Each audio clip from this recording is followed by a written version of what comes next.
Yeah, that's right. When you take your career to the next level, play college and hopefully pro, you'll get lots of interviews. Call Conquer Sports Pros today. You can reach them at 504-319-6672 or visit marlonfavorite.com for more information. Hello, somebody. Are you looking for your dream home? Well, if that's the case, you need to contact Joe Picolo at Godwyn Realty, right here in New Orleans. Joe can put you in your dream home right away. Joe Picolo and the folks over at Godwyn Realty put you in the house that you need. Even if you're looking to invest in some property, they'll do an excellent job with that as well. Contact Joe today at 504-251-8341. Again, that phone number is 504-251-8341. And also contact Joel at joel.godwynrealty.com. No need to dream anymore. Godwyn Realty will put you in the dream house of your reality. Hello, somebody. It's that boy Fred, host of FanView Podcast. Tune into the NOTN app weekdays, 3:30 for the FanView Podcast. Go to NewOrleansTalkNetwork.com to watch more episodes of FanView Podcast. Don't forget to like, subscribe, and watch. Listen up. Your customers, our listeners, could be hearing about your business right now. Yeah, right now. Don't miss out on the opportunity to advertise with NewOrleansTalkNetwork.com. Call our business department today at 504-47.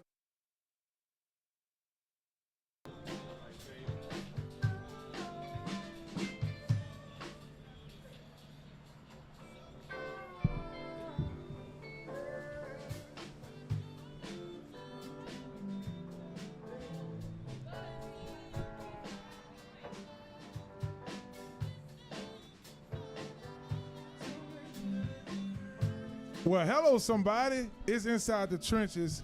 I'm your host, Marlon Big Favorite, and you are listening to the sounds of Rare Groove, baby. Shouts out to Rare Groove joining us here at Small Sliders in Marrero. And that's our sponsor segment, Small Sliders, 1635 Barataria Boulevard here in Marrero, Louisiana, where the service is great, the food is delicious. One thing I love about Small Sliders is when you order it, that's when it starts to be cooked. So that's why it's hot and ready. We wonder why them longs lying here. Because the food good, that's one, but they make it fresh to make. And make sure y'all download the Small Sliders app as well, smallsliders.com. Shouts out to my co-host in the building with me, Joel as always. Joel and the Big Easy. Y'all make sure y'all follow him on Instagram and Twitter. And I have the famous G Sports joining me today. Shouts out to G Sports. Thank you for coming on through here. Like Fred, y'all can check out G Sports once a week on New Orleans Talk Network as well, where you can enjoy their FanView Podcast. Great guests, great show, wonderful time. This transfer portal is off the chain, y'all. It's just becoming more and more of a trend. I remember when this thing first happened a few years ago, guys, people were all in the uproar about it, people jumping in and out of it. Well, LSU lose just recently here to Iowa, so it was a sad time for the ladies recently. And I mean, we didn't even get over the loss, fellas, and Haley Van Lin enters the transfer portal. Joel, I'll come to you first. Your initial thoughts when you heard this news? I mean, when it comes to Haley going into the transfer portal, it honestly just makes complete sense. I mean, watching the last game, oh, perfect, thank you for that. Watching the last game, Caitlin Clark was basically playing around her. She had no ability to guard Caitlin Clark at all. The only time we really ever saw Caitlin Clark being guarded and being shut down is when Haley was not being played against her. And then not only that, but you're also seeing that Mulkey is basically doing a rebuild season after this because they do have a lot of players that are going to the draft. And so you have people like that. They're bringing in Bella Hines from Mexico, and she's a 4-star recruit. But you also have Jersey Wolfenbarger, who is a forward/guard as well. I mean, she's probably most likely to play forward position, but when you have somebody like Bella Hines, who's averaging 32 points a game in the guard position, I mean, if I'm Haley, I see the writing on the wall, so I'm going to go into the transfer window. G Sports, when you look at Haley going in there, and a couple of teams that they're thinking may be a good fit for her, and she's saying that she's considering, one is South Carolina. is one of the teams that they mentioned may be a good fit for her. And then also, if I'm not mistaken, I'm pulling it up here right now, as a decent fit where she may go. Stanford. Stanford is another school. South Carolina, good fit for her? No, because if you clearly watch Nope. the Elite Eight game, guarding is not her forte. And if No. you're going to play for Dawn Staley, you got to be able to guard somebody 94 feet. You got to be able to stop dribble penetration, and she failed to do that. I just think that her transferring probably makes a lot of sense from a couple standpoints. The stage in Louisville and the stage down here on the Bayou is just different. All right, yeah, 12 million people watching that game against Iowa. So the scrutiny and the different cameras that's always on you week in and week out when you playing for LSU, for Kim Mulkey, playing with the Bayou Barbie, playing with Fly J, it's hard for a 22-year-old to handle, especially a female at that. And I think that it was a little too much for her. She had to turn her comments off on social media because people just was attacking her. You don't have to worry about that in Louisville, Kentucky. So I think she need to go to the West Coast, to Stanford, where the expectations are not as high, and she can go there and just and flourish in what she does. And I think that'll be a better fit for her than down here on the Bayou. So are you really saying like she needs to go somewhere that she's probably not going to get as much as attention as she was getting with LSU? Yeah, and I think when Kim Mulkey recruited her in the transfer portal, you know, you selling the stage and you selling that you can build your brand. But once you get here and you go through it, it's a whole different beast. And everybody can't handle playing on that stage and handle the scrutiny that comes with what happened in that Elite Eight game when you're playing against somebody like Caitlin Clark. I just think Kim Mulkey put in a bad position. Yeah, it's inside the trenches. If y'all are just tuning in, I'm here with G Sports and Joel. We're having ourselves a good time here at Small Sliders. We have some beautiful folks in the crowd enjoying the food, enjoying the excellent weather here. Boy, it feels so good. And Cali. And look, y'all, I was getting booted up a couple of times. It do feel like we're in Cali on the cool. I got booted up a couple of times 'cause I have this CD Lamb jersey on. It's a Cowboys jersey. He from Opelousas, though, man. He from Opelousas. Some represent Louisiana. Y'all get it. And then if I'd had on a Dak jersey. Still a Cowboys jersey. Yeah, I know. I thought about it in Dak's kind of. But these are Louisiana guys. We're supposed to be Louisiana made, Louisiana proud, right? That's what it's all about. But if y'all just talking, we're talking about the effect of the transfer portal. Haley seems like she's jumping in. And I'll make my spill, guys. When I think about this move and the two teams she's considering, I'm thinking she's trying to jump to the next best thing. Cameron Brink, she's going to enter the draft, so she could potentially be the next big star on that team. I mean, South Carolina, they not stopping, but she could go on a team that's established to win on her exit. Speaking of exit, we heard a report a couple of days ago that Bronny James had entered the transfer portal, but now he has entered the NBA draft. You heard it right. Bronny James. Now, you know LeBron James' ultimate goal, his legacy, is to play with his son his last year. G Sports, I'll come to you first. When you look at Bronny and you think teams that are a good fit, I mean, I know you have to think, hey, well, where will LeBron go back to LA another year? How that may be. What's your thoughts with Bronny now entering the draft? I think this is a clear case of being privileged because of the name on the back of your jersey. Right? I don't anticipate him going lottery by no stretch of the imagination, but I could see an NBA team taking a chance on him. I could see LeBron pulling Rob Pelinka's leg and saying, look, go ahead and draft my kid in the second round and I'll sign an extension here to put people in the seats. And I think LeBron will do a good job of molding his son, and I don't think it'll turn into a situation where it becomes a distraction because he's not going to be asked to come in and be a guy. And he can show his son how to be a pro and kind of mold him through the way as he gets ready to exit the NBA. So, I can see that happening. Joe, this could be legendary. LeBron James, an NBA great, as his son entered the league, he plays with them. Your thoughts on this? I mean, I think it could be a legendary mistake because think about what happened. What was it, only a few months ago? I believe people have forgotten that Bronny freaking passed out in the middle of practice because of a heart condition. And so what is one of the things that teams always keep separate is the doctors. So the doctors are going to have to take a look at him. Now, they say that he's back to health and everything. But if I'm Bronny, this is a huge, like, basically what he's doing is that he's giving himself options. Like, if he doesn't get the money that he wants in the transfer portal, at least he can, because of his name, like Jeremiah pointed out, he's going to get a good contract. His dad's going to pull some strings, and he's going to do that.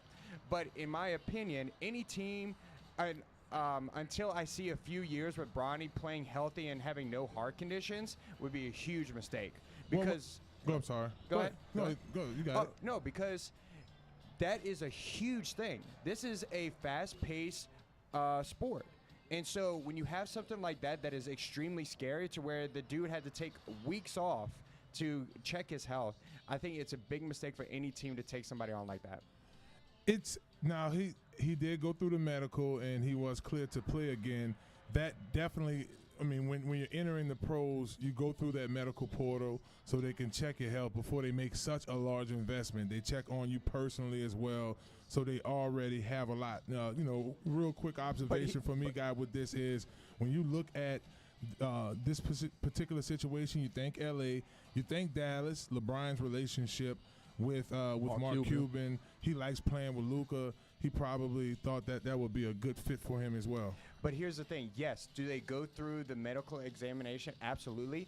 But teams can choose to ignore those medical examinations and end up choosing a player anyway. I think a key element that we got to remember, even though he's entering the draft, that doesn't necessarily mean he's going to be in this draft. Right. I think, one thing about LeBron, like I say, having that James on the back of his jersey, he's going to get real information about will he get drafted. And then they're going to probably try to see who's going to all declare for the draft and put it in perspective. Will my child have a real opportunity to get his name called? And if certain people declare for this draft and certain people coming from overseas, I think he might go back to college basketball. So I think we got to wait and see how it's going to all play out. It's Inside the Trenches podcast. We're live here at Small Sliders, 1635 Barataria Boulevard in Marrero. And you're jamming now to the sounds of Rare Groove, baby. Y'all gonna hear a lot of them here on Inside the Trenches. Y'all don't go anywhere. We'll be right back. Hello, somebody.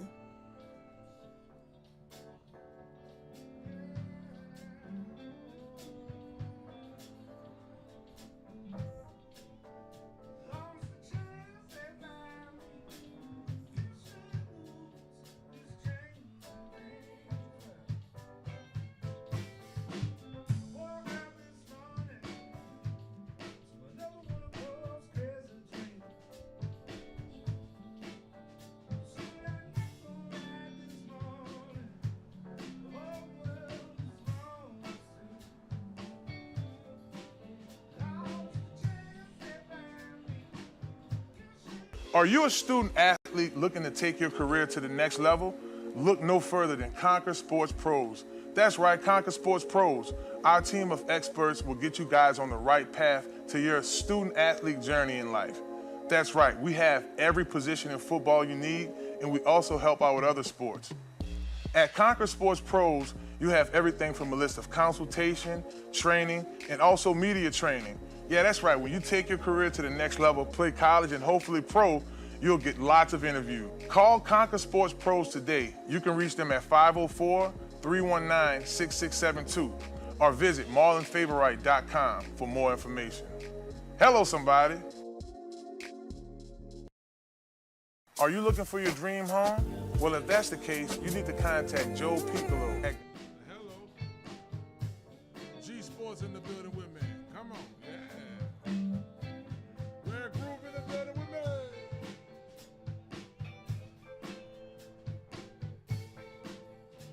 Oh, yeah. Jamming in there.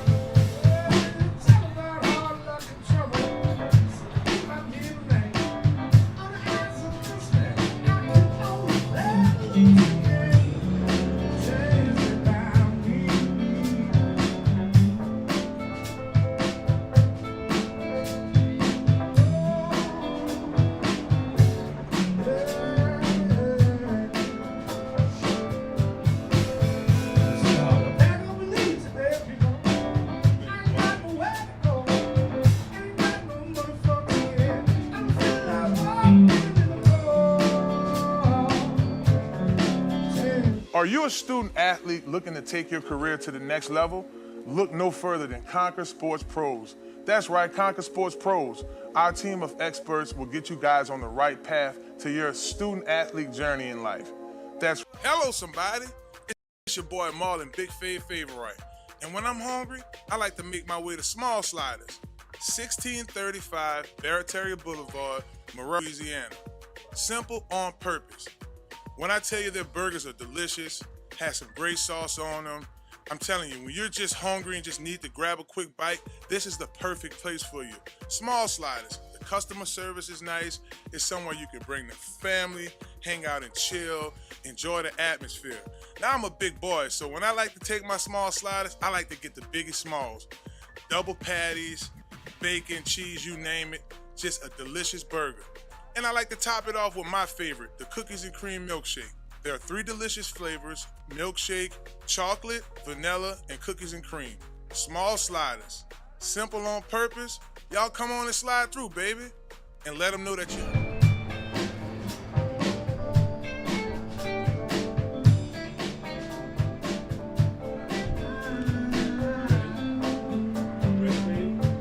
I'm my bad. You probably saw my face. I just some simple stuff. I just clicked off somebody wanted. My bad. I'm good. Mic check 1 2.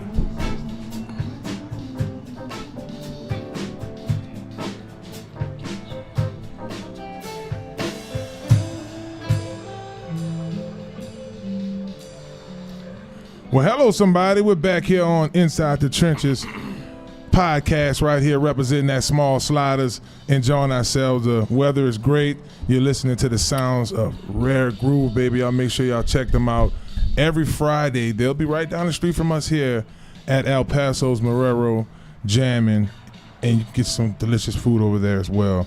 Well, Rebecca Lobo said some very interesting comments about Caitlin Clark and her game. And speaking of game, you could check out a couple of games this weekend at Uptown Sports Social. That's 3218 Magazine Street in beautiful New Orleans, Louisiana. We'll be there this Monday and every Monday as well from 6 to 8 p.m. doing our show live, checking out some good sports and enjoying some tunes there as well with DJ Tune on the 1s and 2s. But just taking a look at the article, I thought it was interesting, G, when I opened it, and I saw Cheryl Swoops had some strong comments about Angel Reese and Caitlin Clark earlier this basketball season, and what she mentioned was, these ladies won't be able to transition into the WNBA and make some of the same noise, but what happened was the same thing with Rebecca Lobo, another superstar in the WNBA.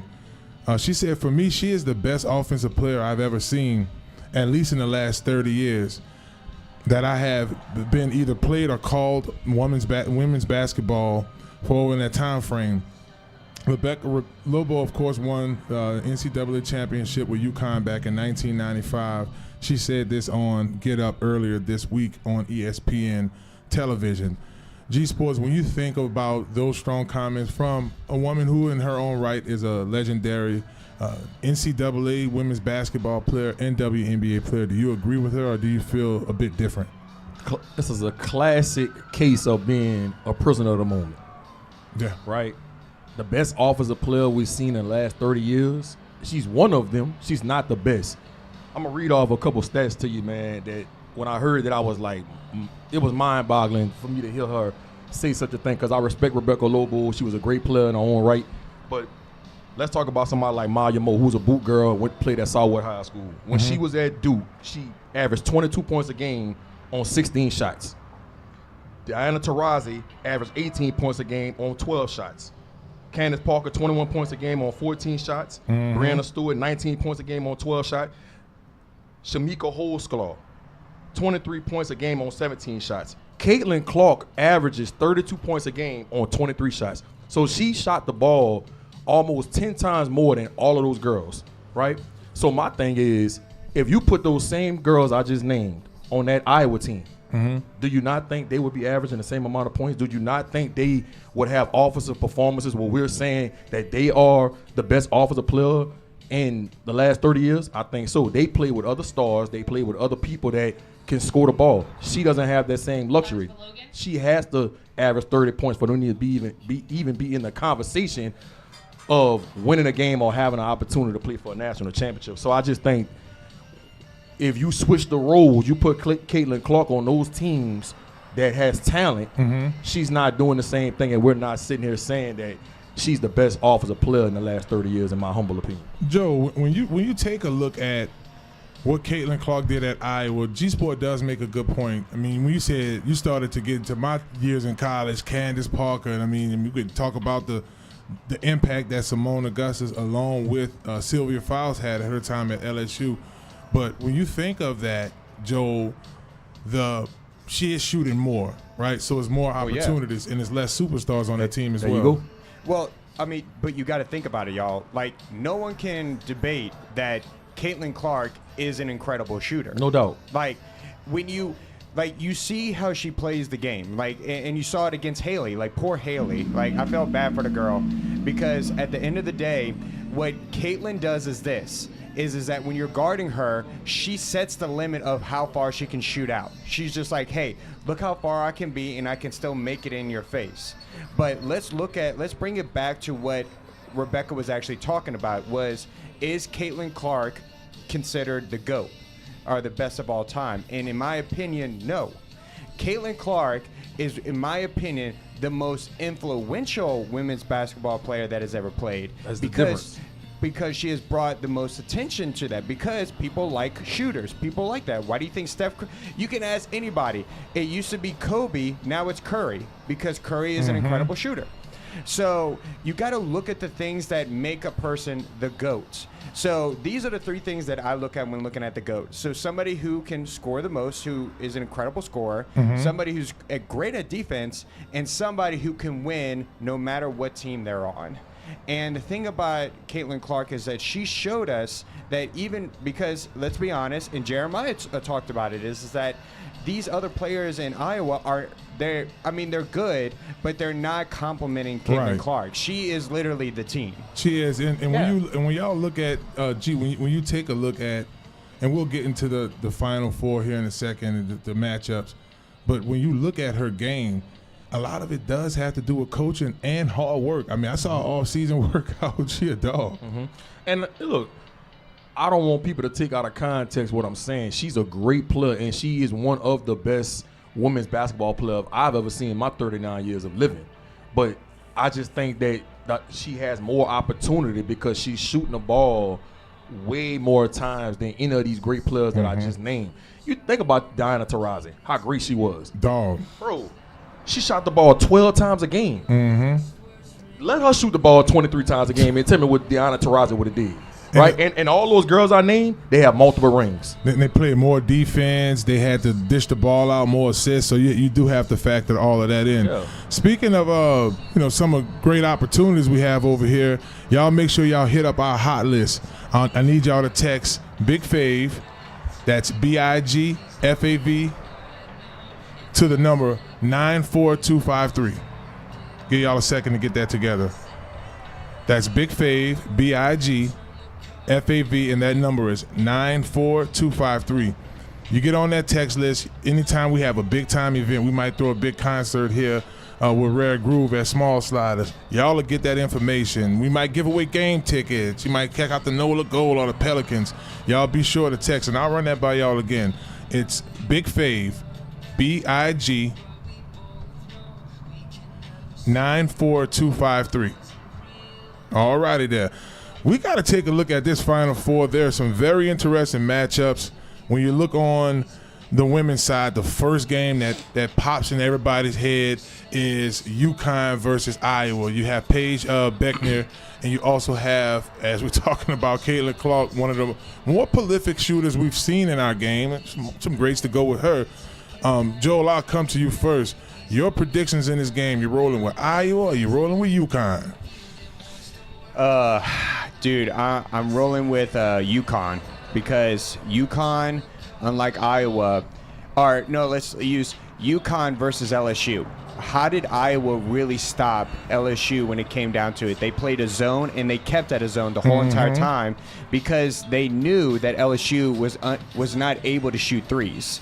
But UConn, they do have some player that can shoot some threes. So if Iowa thinks that they're going to get away with that zone like they did with LSU, they have another thing coming. So I definitely favor with UConn in this game. G?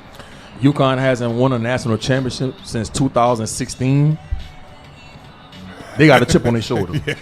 They got a chip on their shoulder. I think that Buchers is going to have a phenomenal game. I mean, bro, in the tournament right now, she's averaging 27, 8, 4, 3, and 2.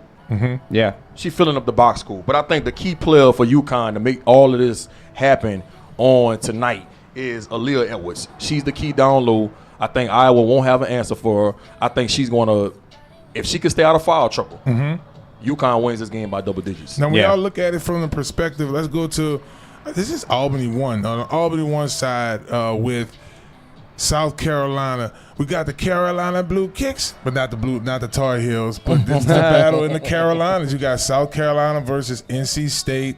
NC State has definitely been a surpriser here in this March Madness. Definitely. They probably making some money out of boys and the girls. But that's what I'm saying.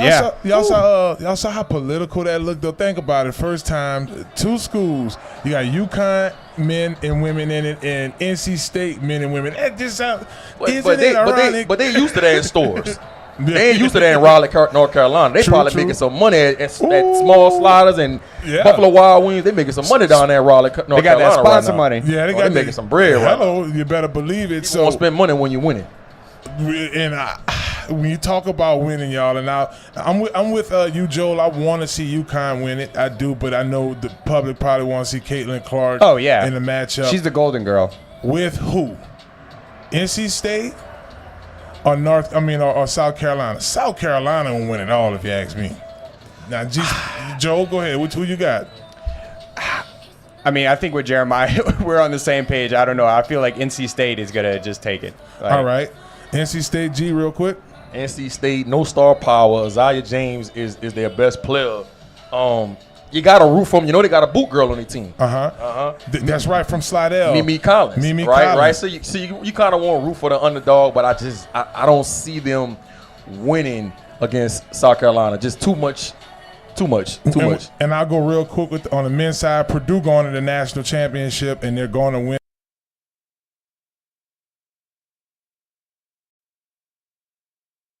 I love the head coach for NC State, Kevin Keats, going back to his Louisville days with Rick Pitino. So I kind of want to see them win, but UConn just too tough, bro. Too tough.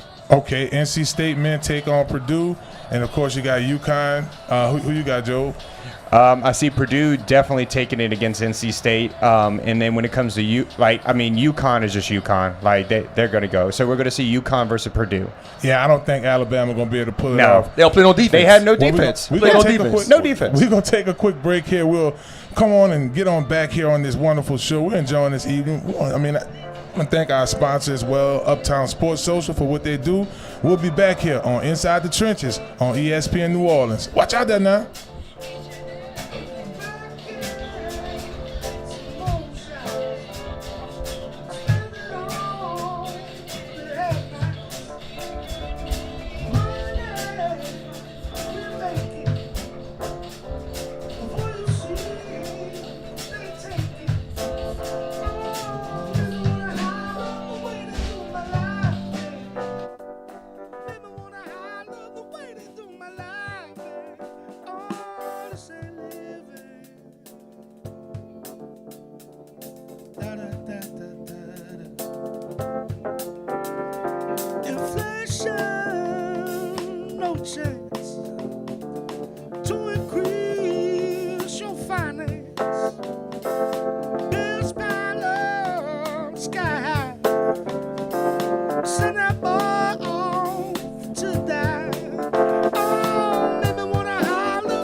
It's your boy Marlon, Big Fave Favorite.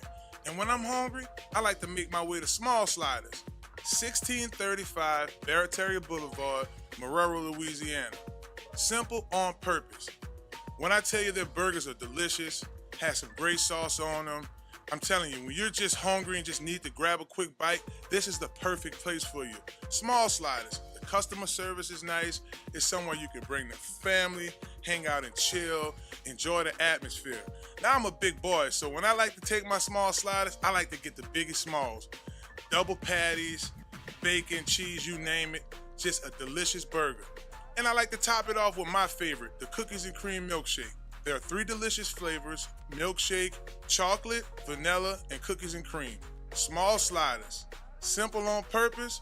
Y'all come on and slide through, baby. And let them know that you heard about them on Inside the Trenches with your boy Marlon, Big Fave Favorite. Watch out there now. Are you looking for your dream home? Well, if that's the case, you need to contact Joe Picolo at Godwyn Realty, right here in New Orleans. Joe can put you in your dream home right away. Joe Picolo and the folks over at Godwyn Realty put you in the house that you need. Even if you're looking to invest in some property, they'll do an excellent job with that as well. Contact Joe today at 504-251-8341.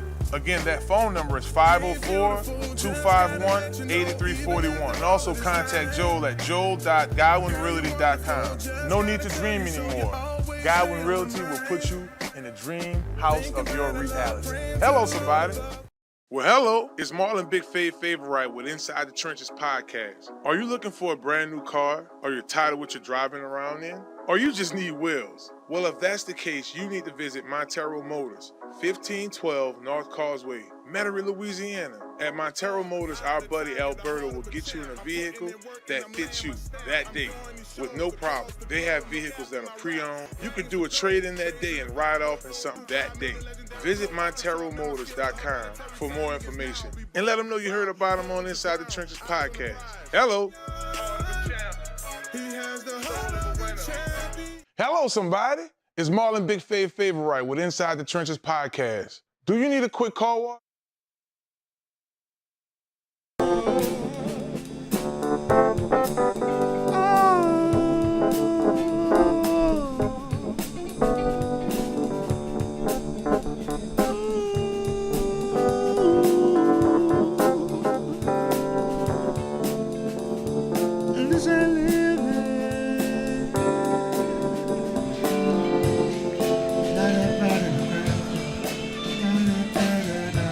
And we back.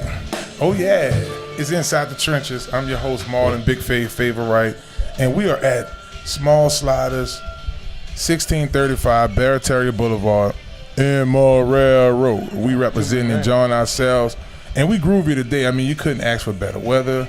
Such a blessed day. We're jamming right now to Rare Groove. Y'all remember, y'all can check them out every Friday at El Paso's in Marrero, right down the street. So we just Marrero'd out, baby. Shouts out to my mom.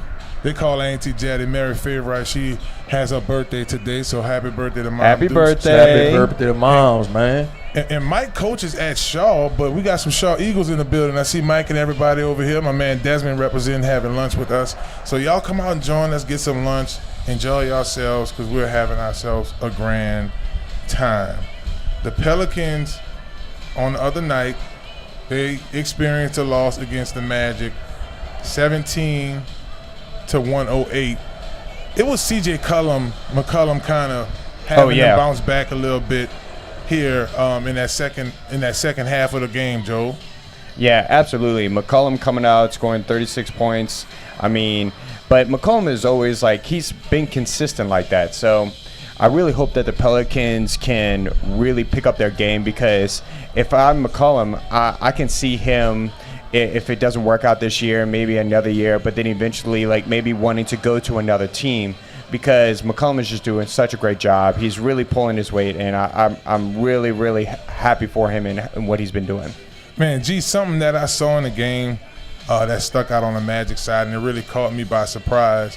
Banchero, man, he had 32 points and really lifted the Magic up over the Pels. And we saw in that game where First and foremost, I didn't know dude was that big. Right out of Duke. 6'10". God, I man, know. it's insane. I didn't know he was that tall. And what I noticed, the Pels were able to make some steals in the game, but they weren't able to capitalize off the steals that they were getting. Give you an example real quick, G. C.J. McCollum had a clean rip. Drives to the goal. Could have made an Angel Reese type layup that she made when she had her break in that Iowa game, but he did some 360 move, and Orlando gets the rebound, kicks it down to Banchero, and they end up continuing to beat us in that beginning of the second half. Man, your thoughts? The Magic, they fourth in the East. They have had a complete 360 turnaround from what we've seen from them over the last 5 or 6 years. Manchero's a big part of that, man. 6'10". The thing about him, man, he just so much versatility. He could play on the wing, you could post him up. He's averaging over 5 assists a game. So the Pels just had a hard time matching up with that. And then when Zion got hurt with the finger injury, especially without having Brandon Ingram, that was a big part of it because he scores the in-between game for them. And when you can't have a kid on your roster besides C.J. McCollum that can score in between, that just not going to shoot threes and just get all the way to the cup, I think that's a big part of what the Pelicans do, not having Brandon Ingram. So when they get him back, I think the Pels will be fine. They just got to be careful this last 5 or 6 game stretch and don't get into that playing game. Yep. And it starts with San Antonio tonight. They take on that boy Wemby come down here. He has some tall, tall guys coming in the last 2 nights. He's 7'2" or something crazy like that. First round draft 7'4". 7'4". That boy is tall. Boy, tall. I'm talking about. I know he's the first pick to San Francisco had. San Francisco. We're gonna talk football in a little bit. San Antonio had the first pick. They don't really look like the best team. Obviously, popping trap game. You heard G Sports, Joe. This could potentially be a trap game. We don't want to don't want to fall asleep at the wheel at home again, because you're right there. And you would think, looking later on, I mean, we do have to play against who do we play? No, they play the Suns, they play the Blazers, they play the Lakers. Yeah. They got a tough stretch coming up. Yeah, they're trying to finish the season off. They do not want to fall into that playing game, I'm telling you. No. Man, Fred said the same thing yesterday. This fan view rolling with that one. They don't want to fall in because that is a trap position to be in. If y'all are just tuning in to Inside the Trenches here at Small Sliders, y'all make sure y'all remember, text Big Fave, that's BIGFAV, and that number is 94253. Now, the reason you're doing that, how you doing? I'll say it again. It's Big Fave, BIGFAV, and that number is 94253. This is to get y'all on the hot list to unlock some mouth water and food deals along with game tickets. G talking about that game with the Lakers, the last game, the Pels. We might could get y'all some tickets to that. So go ahead and text to get on that hot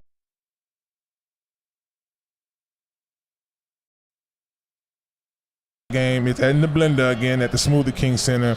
Pels are 40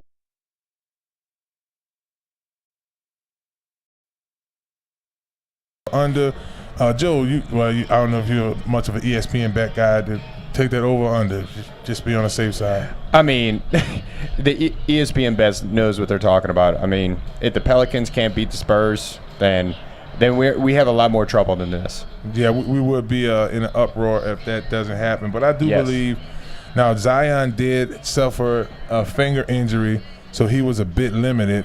But just going to the game, and shouts out to the NFLPA New Orleans chapter. We had a great time in the blender. We were in the suites, and I think we had about good 40 to 45 guys that showed up. We had food, and y'all go to the Pels Suites. They lacing it out. But most importantly, I had a chance. It's my first Pels game this year, G. I didn't go to any Pels game. You been under a rock? Where you been? I've been trying to get that Bally's app down pat. You got kids, man. Yeah. Life be lifing. Life be lifing. No, but I've been so close, and they've been telling me they've been playing Hello Somebody in the blender. So I'm like, man, I hope they come and get me on in there, man. They didn't play it when I went there just now. I don't know if they man, well, you need a segment like Subtweet Sean. He came out the stands. That's why I have to do it, man. Subtweet, bro. You guys, in between the second and the first quarter, man. That was did a Hello Somebody segment. I got to get pals. Y'all heard G Sport. I know CL the GM, man, but this the mail right here, bro. So my man. Speaking into existence. Speaking on into existence. Hello, somebody. That's how it happened there. But we definitely want to get y'all guys rolling. And when you look at the missed opportunities that they had in the game against Orlando, not taking advantage, but G-Sport, I think you made the biggest point of them all, and that's getting BI back. Because if you look at this Pelicans team right now, we're asking a lot of Trey Murphy. And for the most part, he can consistently give you 15, 16 points. But when you got, BI dropping 25 points a night and to give an opportunity to Zion to play up, it's just a much more put-together team when CJ's healthy, Zion, and BI. Well, there's more space on the floor when BI is out there. So now Trey Murphy is getting a late rotation. Now he can pump fake, get to the goal, use his athleticism, or he's open for a corner three. So it's just a different dynamic when BI is not in the game. Trey Murphy is not ready to be the second option on an NBA team yet. He's just not in that part in his career. But I thought a key moment, well, not a key moment, a key player that I looked at from this past game against the Magic was Dyson Daniels. I think he's going to be key for them in the playoffs. A big guard. You can put him on the ball. You can play him off the ball. He's a good defender. He's shooting it really, really well right now. So if they can keep that momentum with him going into the playoffs, that'll be a key element for the Pelicans as they get ready to go into this postseason. Fellas, key guys on this team. Eunice Valanciunas, he's key. Coming off of the bench, or if he got him in the starting lineup, because I know sometimes they put Eunice at starting at center in some games. I'm just talking bench though. Lance Nash Jr. coming off the bench, having a solid 10. Trey Murphy continue to do what he do off the bench because he's just better rolling off of the bench. Sometimes guys are good support players, and for him, he's young, still developing. And Nigel Marshall. And then, of course, getting Alvarado back. You look at those guys, man, Pels are knocking on being the third best team in the conference. Now we're fighting to stay out of that play-in position. I do have a rebuttal to the Valanciunas statement. What? Depending on who they play in the playoffs, I don't think Valanciunas should be in the starting lineup. He's terrible in ball screens. I think Larry Nance should be inserted into the starting lineup if they play. If they have to play Denver, if they have to play Denver, Larry Nance should be into the starting lineup because he's better when they have to switch on ball screens and he can move his feet laterally. Valanciunas struggles against that. Now, offensively, he gives you a lot, but you're gonna give up a lot on the defensive side of the floor. So, I think that's a key thing to watch for as we get ready to go into the postseason. But why did they start him then? Was it because of the injury? Why did he start? This was the mid-season. I saw he was in the starting lineup for at least 1 or 2 games. I'll go back and Larry check. Nance or Valanciunas? Valanciunas started most of the season. So that's what I'm saying. So you think moving forward for playoff ball, depending on who they playing. If you play the Nuggets right now, they got the 7th seed. Right. The Nuggets have the 2nd seed. That's correct. They're going to put Jokic and Jamal Murray in ball screens 90% of the time, which is going to make Valanciunas a liability. Right. He's just not a good person off a ball screen. If you notice, last year, that's why Jackson Hayes played so much in the playoffs. That's because in ball screens, he can move, he can switch, and you don't lose too much. Preferably the part when the series when they played the Suns and Chris Paul, he's switching on to Chris Paul, and he was able to hold his own. Man, you make a good point. We're going to pay attention to that more moving forward. But again, the Pels take on tonight, 7 o'clock in the Smoothie King Center. They take on San Antonio coming to town. This should be a good matchup. It's Inside the Trenches. We want to thank our segment sponsor for what they do for us at Montero Motors. Y'all go to Montero Motors if you're looking for a nice used car deal. They're 1512 North Causeway Boulevard, Marrero. They're Metairie, Louisiana. Them M's be getting me, baby. Metairie, Louisiana. Y'all be sure to check them out. And again, man, we're going to keep things rolling here. It's Inside the Trenches. Y'all don't go anywhere. We're going to talk a little bit of football coming back here. Greg McElroy is talking about Oregon could potentially be next year's national champions. I don't know it. Well, we're going to get back. It's Inside the Trenches, ESPN New Orleans. Let's enjoy the sounds of Rare Groove, baby.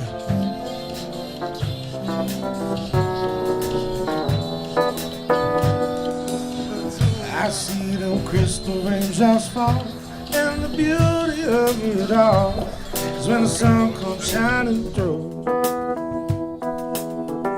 to make those rainbows in my mind. When I think of you sometimes, I want to spend some time with you, and just the two of us. We can make it if we try. two of us. Oh,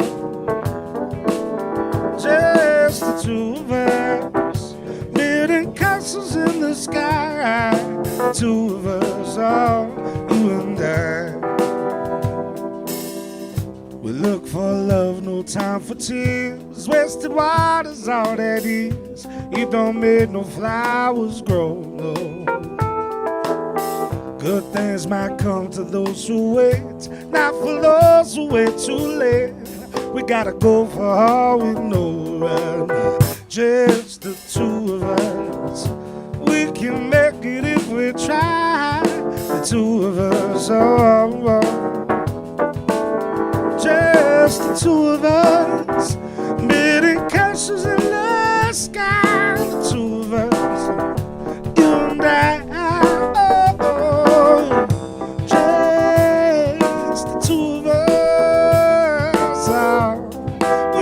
Together, baby. Just the two of us. Oh, oh, oh. Let it burn. Ba-da-da-ba-ba. Ba-da-da-ba-ba. Ba-ba. Da-da-da-da-da. Ba-da-da-ba-ba. Ba-da-da-ba-ba.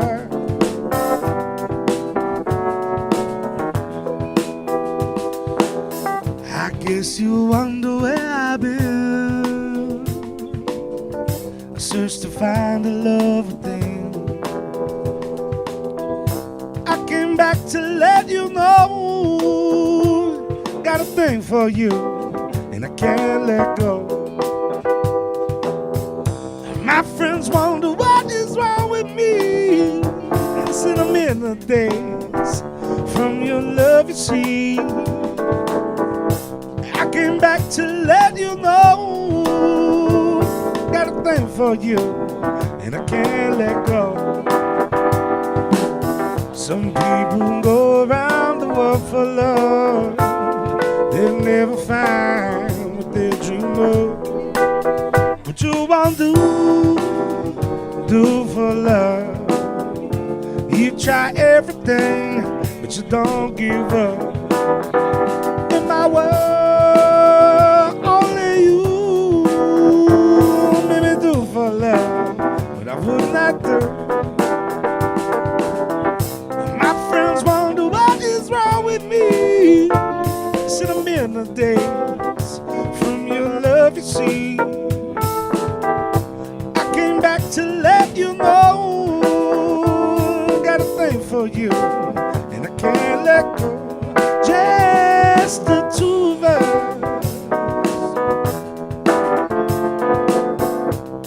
When we get together.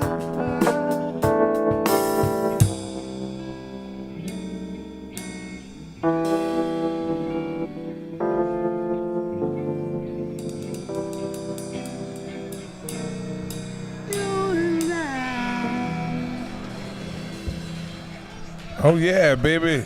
That was a round of applause for Rare Groove, man. real. Just bringing a whole nother element out here at Small Sliders. We want to thank them again. Remember, y'all, we're going to plug them in all show. Y'all check them out every Friday at El Paso Marrero. That's on right off of Barataria and Picolo. You can't miss it. They'll be performing live. Seem like they're going to be having two shows on Friday because I don't know. Rick going to come holler at me and say, hold on, they got to get back out. Marlon, they coming back out here. Hell yeah, we're going to get them on out here, baby. Hello, somebody.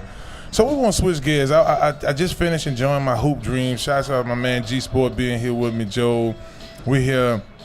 And Joel, before I get into football, what I like, man, I had 2 or 3 people call me this week, and they were like, man, Big Fade, do you know anybody who got deals on commercial properties or real estate, anything in the residential?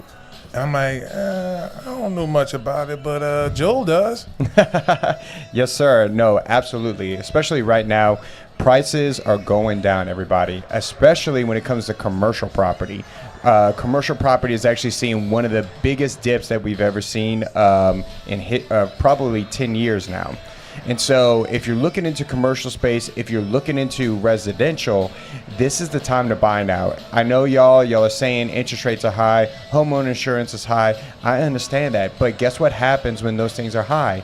Demand decreases. And so as inventory increases, dude, we haven't seen inventory numbers like this since 2010. So we are at inventory levels that have been crazy. So definitely hit me up if you're interested in real estate.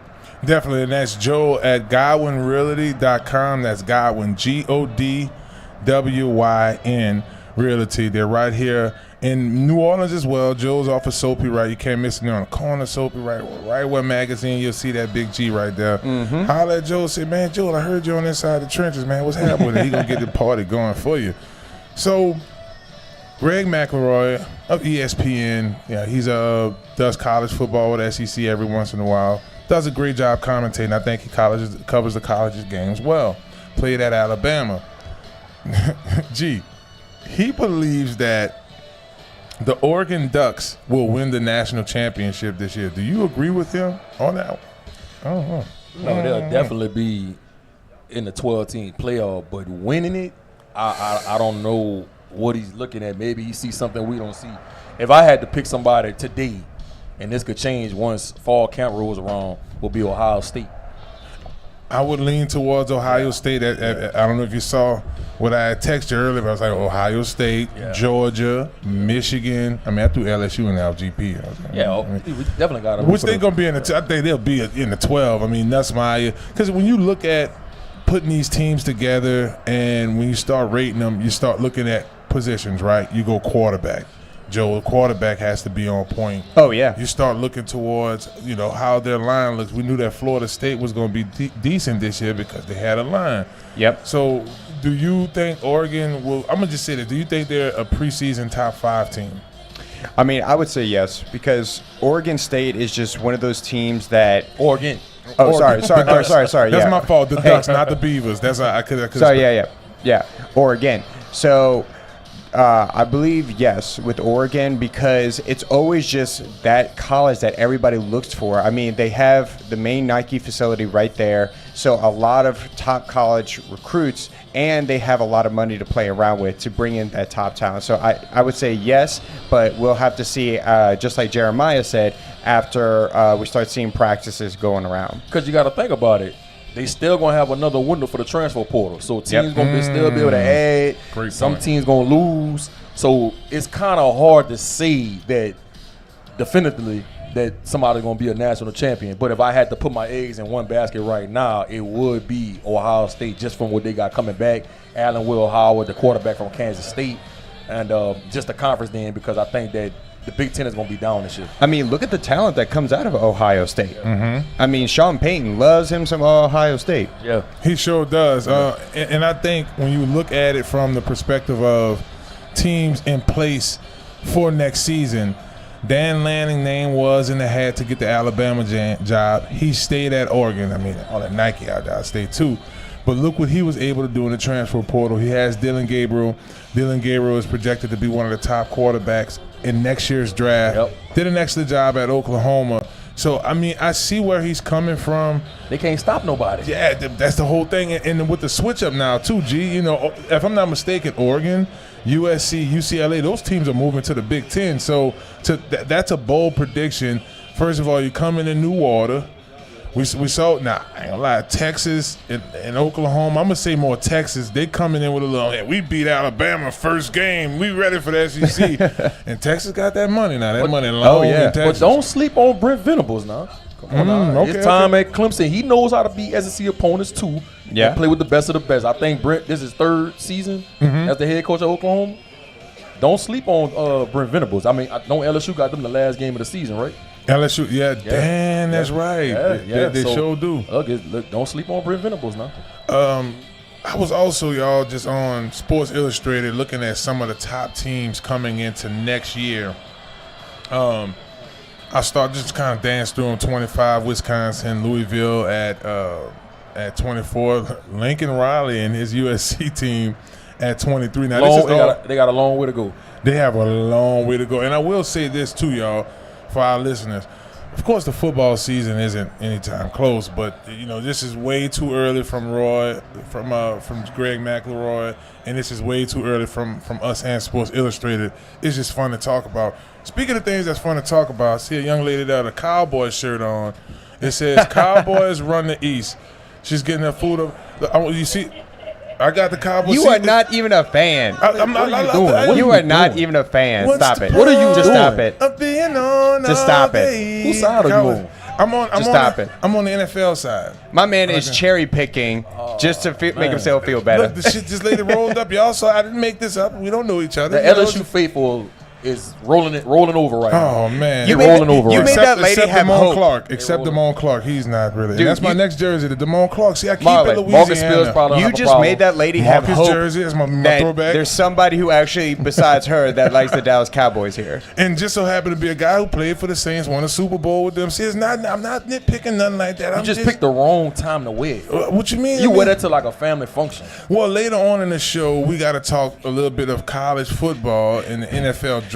Family function, wear it in the bathroom and then take it off. I don't want it. Hang yourself. I don't really You wear it in the bathroom, you say, yeah, and then you take it off, and then you walk outside. A pretty day like this, and then you decide to wear that. Well, because listen, we got to talk Jaden Daniels today. I don't want him in Washington. Let's talk about five. Let's talk about five. Oh, man.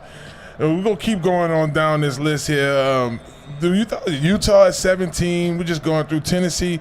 At 15, I think Tennessee going to make some noise in the NFC East. Now, here's when it gets interesting. We start getting under 15. Oklahoma 14. No Dylan Gabriel. Dylan Gabriel for them. They do get five-star quarterback. Jackson Arnold, who's taking over as the starter soon for them. So they go athletic with the quarterback, G. Yeah. And Texas A&M at 13. I don't know. We'll see. They got a good roster. I know. It's just for real, man. I mean, on paper, they have a really good roster. Every year on Yeah. paper. But it's just Every when year. you bring a new coaching staff in and you're trying to get them to buy into your culture, that's going to take a while. It's not going to happen in year one. Yeah, the years of Johnny Manziel have been away. Yeah. Now, Florida State makes a big dip, but they lose so much to the draft. Benson's gone. Yeah. Jared Verse. I mean, I knew the 2-3 D linemen just on the first-round D linemen on the line. So, Florida at 12. I think it's the coaching staff. We had Coach Dave on. Y'all knew y'all had Coach Dave, too. So, we got a little soft spot for Florida State, even though they beat LSU twice. See, I'm Tigers first. Don't get the jersey. I'm going to get my Damone Clark jersey, too. All right. Mizzou at 11. Mizzou is good. Yeah. I think Mizzou is decent. They got probably one of the best receiver coming in this year's draft, and Burden for next year. LSU at 10, y'all. I think Sports Illustrated is starting to see what we see. Notre Dame 9. That's a little. Yeah. Ole Miss at 8. Ole Miss is going to be really good. They're going to be really good. Talk to me, G. That receiver core coming back with your boy Trey Harris right there from Lafayette. That's right. Dart coming back at quarterback. Now, they lost Junkins to Ohio State, but on the defensive side of the ball, Pete Golden had them boys rolling last year, right? And they brought a lot in from the transfer portal. Ole Miss is probably the one game that I'm really concerned for when it comes to LSU on the schedule. Now, they got Penn State at 7, but at 6, Alabama. I don't know how Alabama's still up there like that, y'all. Yeah. Fred, go ahead. What you say about that, no. Joe? I mean, let's just say it. Nick Saban is gone. I mean, the thing is that when you have a titan in the quarterback, a collegiate quarterback industry, titan in the coaching staff leaving, that's going to shake up a lot of things. And hey, we met the Alabama coach. I mean, he and I have great hopes in him. But it's just like when you have a shakeup like that, just like what you were talking about, Jeremiah, is that we're going to have to see. So I don't know. Yeah, they're gonna score some points. Because what he did at Washington was remarkable. But what he's going to find out very, very quickly in the SEC, you win and die in the trenches. That's right. And they ain't going to have enough to be able to withstand what happens in the SEC week in and week out in the trenches. And he's going to figure out real quickly. Yeah, so you got Michigan at 5, Fred like that 4. Me too. You forgot. Texas. I'm a Michigan fan. I forgot y'all got matching cups. That's right. I did coming out this. So yeah, you with that. I'm not mad at you. Big Loveland, the best tight end in the country this year. I can't argue that at all. Texas 4, Oregon 3. So I guess G got somebody to roll with him. The other G, Greg. Ohio State too, we mentioned that, and one Georgia. So y'all let us know. Y'all can tweet me at BigFave504. Y'all also remember to tap into the New Orleans Talk Network app. You can catch the FanView podcast there. Joel's here with us weekly here on Inside the Trenches, and we're going to keep things rolling here. And shouts out to our sponsor for this segment for showing us some mad love, Godwyn Realty, my man Joe. Y'all don't go anywhere. Enjoy the sounds of Rare Groove, baby. We're here at Small Sliders, and we're here every Friday at Small Sliders. That is 1635 Barataria Boulevard, Marrero, Louisiana. Somewhere between 11 and 1 o'clock, 2 o'clock, we here with the podcast. It's Inside the Trenches on ESPN New Orleans. Watch out there now.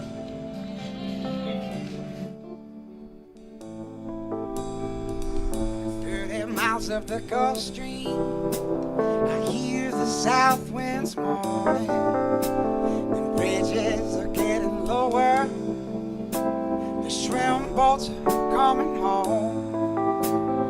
The old man down in the quarter, he slowly turns his head and takes a drink from his whiskey bottle, and this is what he said.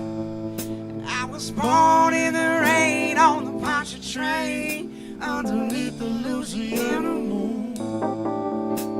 I don't mind the strain of a hurricane, they come around every June. The high black water, the devil's daughter, she's hard, she's cold, and she's mean.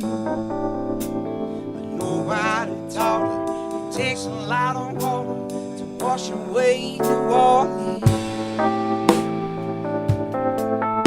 Well, a man came down from Chicago, he gonna set that levee right.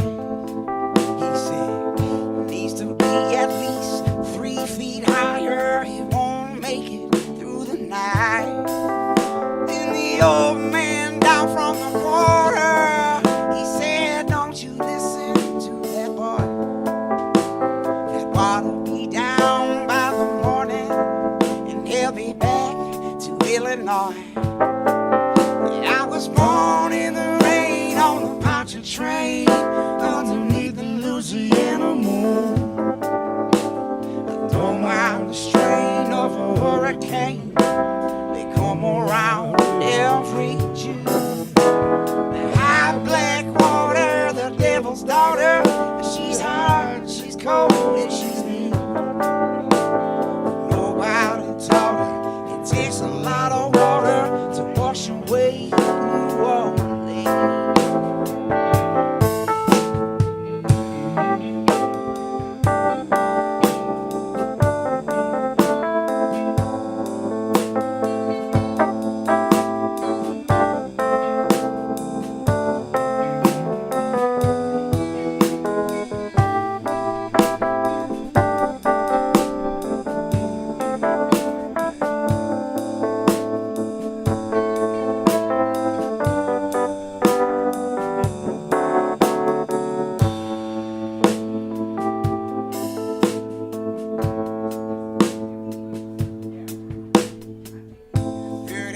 Of that Gulf Stream, I hear that south winds moaning, them bridges are getting lower, I heard them shrimp boats are coming home. The old man down from the quarter, Lord, he's still just shaking his head. He take a drink from that whiskey bottle, and this is what he said. I was born in the rain on the Poncha train underneath the Louisiana moon. I don't mind the strain of a hurricane, they come around every June. The high black water, the devil's daughter, she's hot, she's cold, and she's mean. But nobody taught her it takes a lot of water to wash away New Orleans. I was born in the rain on the Poncha train underneath the Louisiana moon. I don't mind the strain of a hurricane, they come around every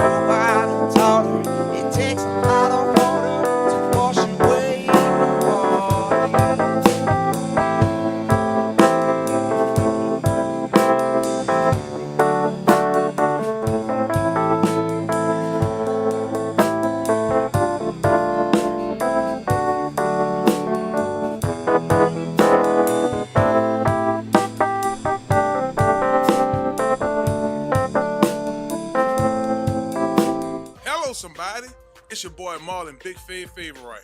And when I'm hungry, I like to make my way to Small Sliders, 1635 Barataria Boulevard, Marrero, Louisiana. Simple on purpose.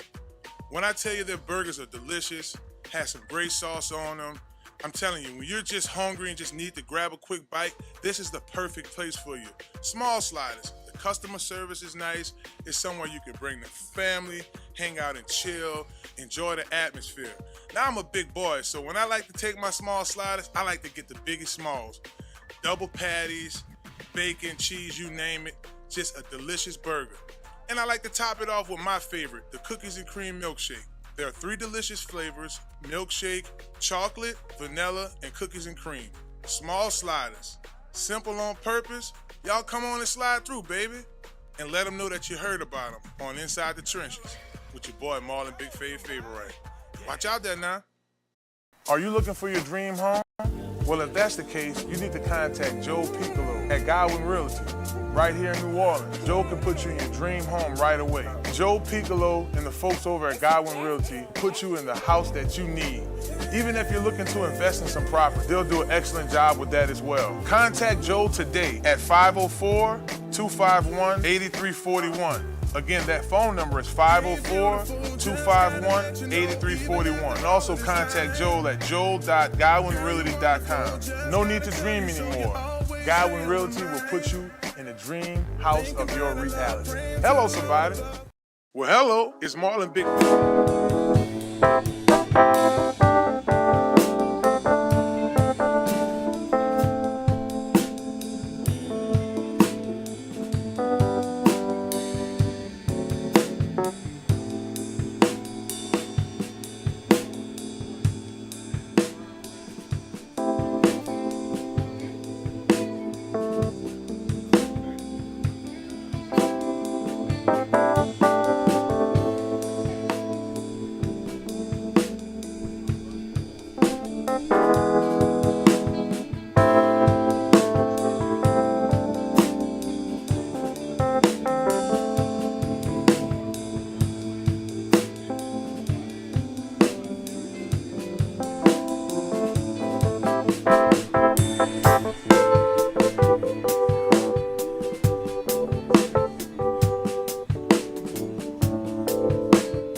Yeah, baby, y'all enjoying the wonderful sounds of Rare Groove, baby. As a matter of fact, one of their band members is actually a coach as well. So for our next segment, we're going to talk a little high school football. So I want to transition to that. And by the way, this segment is brought to you guys by Conquer Sports Pros. That's Conquer Sports Pros, 600 St. Joseph Street in Harvey, Louisiana, right behind West Jefferson High School. It's Conquer Sports. Myself, Drake Nevis, Carnell Stewart. I start naming guys in Baton Rouge: Skylar Green, Ryan Perilou, Ron Brooks. I have a ton of coaches. On my softball side, I got Coach Tim. He has a couple of the ladies in the area he trained. So we got softball that's the defensive and offensive line position specifics at Conquer Sports Pros. Again, that's 600. You can hit us up on you can DM me on Instagram or X. X is at Conquer Sport, and on Instagram is at Conquer Sports Pros. And also, I mentioned this earlier, I'll mention it again. Y'all gotta get on that hot list, baby. Get on that hot list. You text Big Fave, that's BIGFAV. Big Fave, that number, I'll give y'all a second to write it down. I'll text. I know some of y'all rolling. 94253. We might throw a concert here at Small Sliders. Me, Cupid, Rare Groove. We get Chop in there. You ain't gonna know about it if you ain't on the list. You know, a birdie told me some tickets, might be some courtside tickets. But if you don't get on the list and you can't claim it, we got food deals, you name it, and that's how we rolling. Man, Mike, y'all are definitely rolling over there, man. This is a different element to our Friday, so shouts out to UT and the rest of the guys. Y'all are excellent out there. Ref Ron. Thanks so much, Big Fave, and thank you to Sliders for feeding us. We're having a good time out here with you. Yeah, man. Hey, look, this is my little lunch every Friday. I love it, man. Thank you so much for coming and joining us. So, fellas, I want to talk to both of you guys because y'all spend a significant amount of time around high school football. Mike, I know you coach at Shaw and also AOL, which I got bad. That was the highlight for me yesterday, watching those young ladies play flag football at West Jeff and G Sport. Man, you could be at any given time, y'all. I'm at the car, and let's say, for instance, Warren Easton game. I didn't talk to G all week. He on the sideline already. I mean, so he's in tune with a lot of these players. Mike, I'll come to you first. Archbishop Shaw is back on the map. Coach Hank had a great season last year. Y'all are starting to get some recruits. I look at this list of the top football player prospects in Louisiana. Y'all have a pair of guys on that list. When you think about this Shaw team, what are some guys that really stand out for you? Well, I tell you what, you know, looking back, the way I see athletes act around you, how you naturally pull ability out of making someone good, great. You know, Coach Hank has that. And Coach Hank Tierney, working under them and learning under them, how he's able to make greatness out of a student athlete that's willing, maybe not necessarily as able.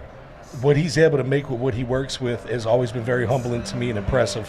And that's where the power of coaching is. It is, Mike. You know, I couldn't agree with you more. His first year back, that's what it was. And they won district, and they lost in the quarterfinals.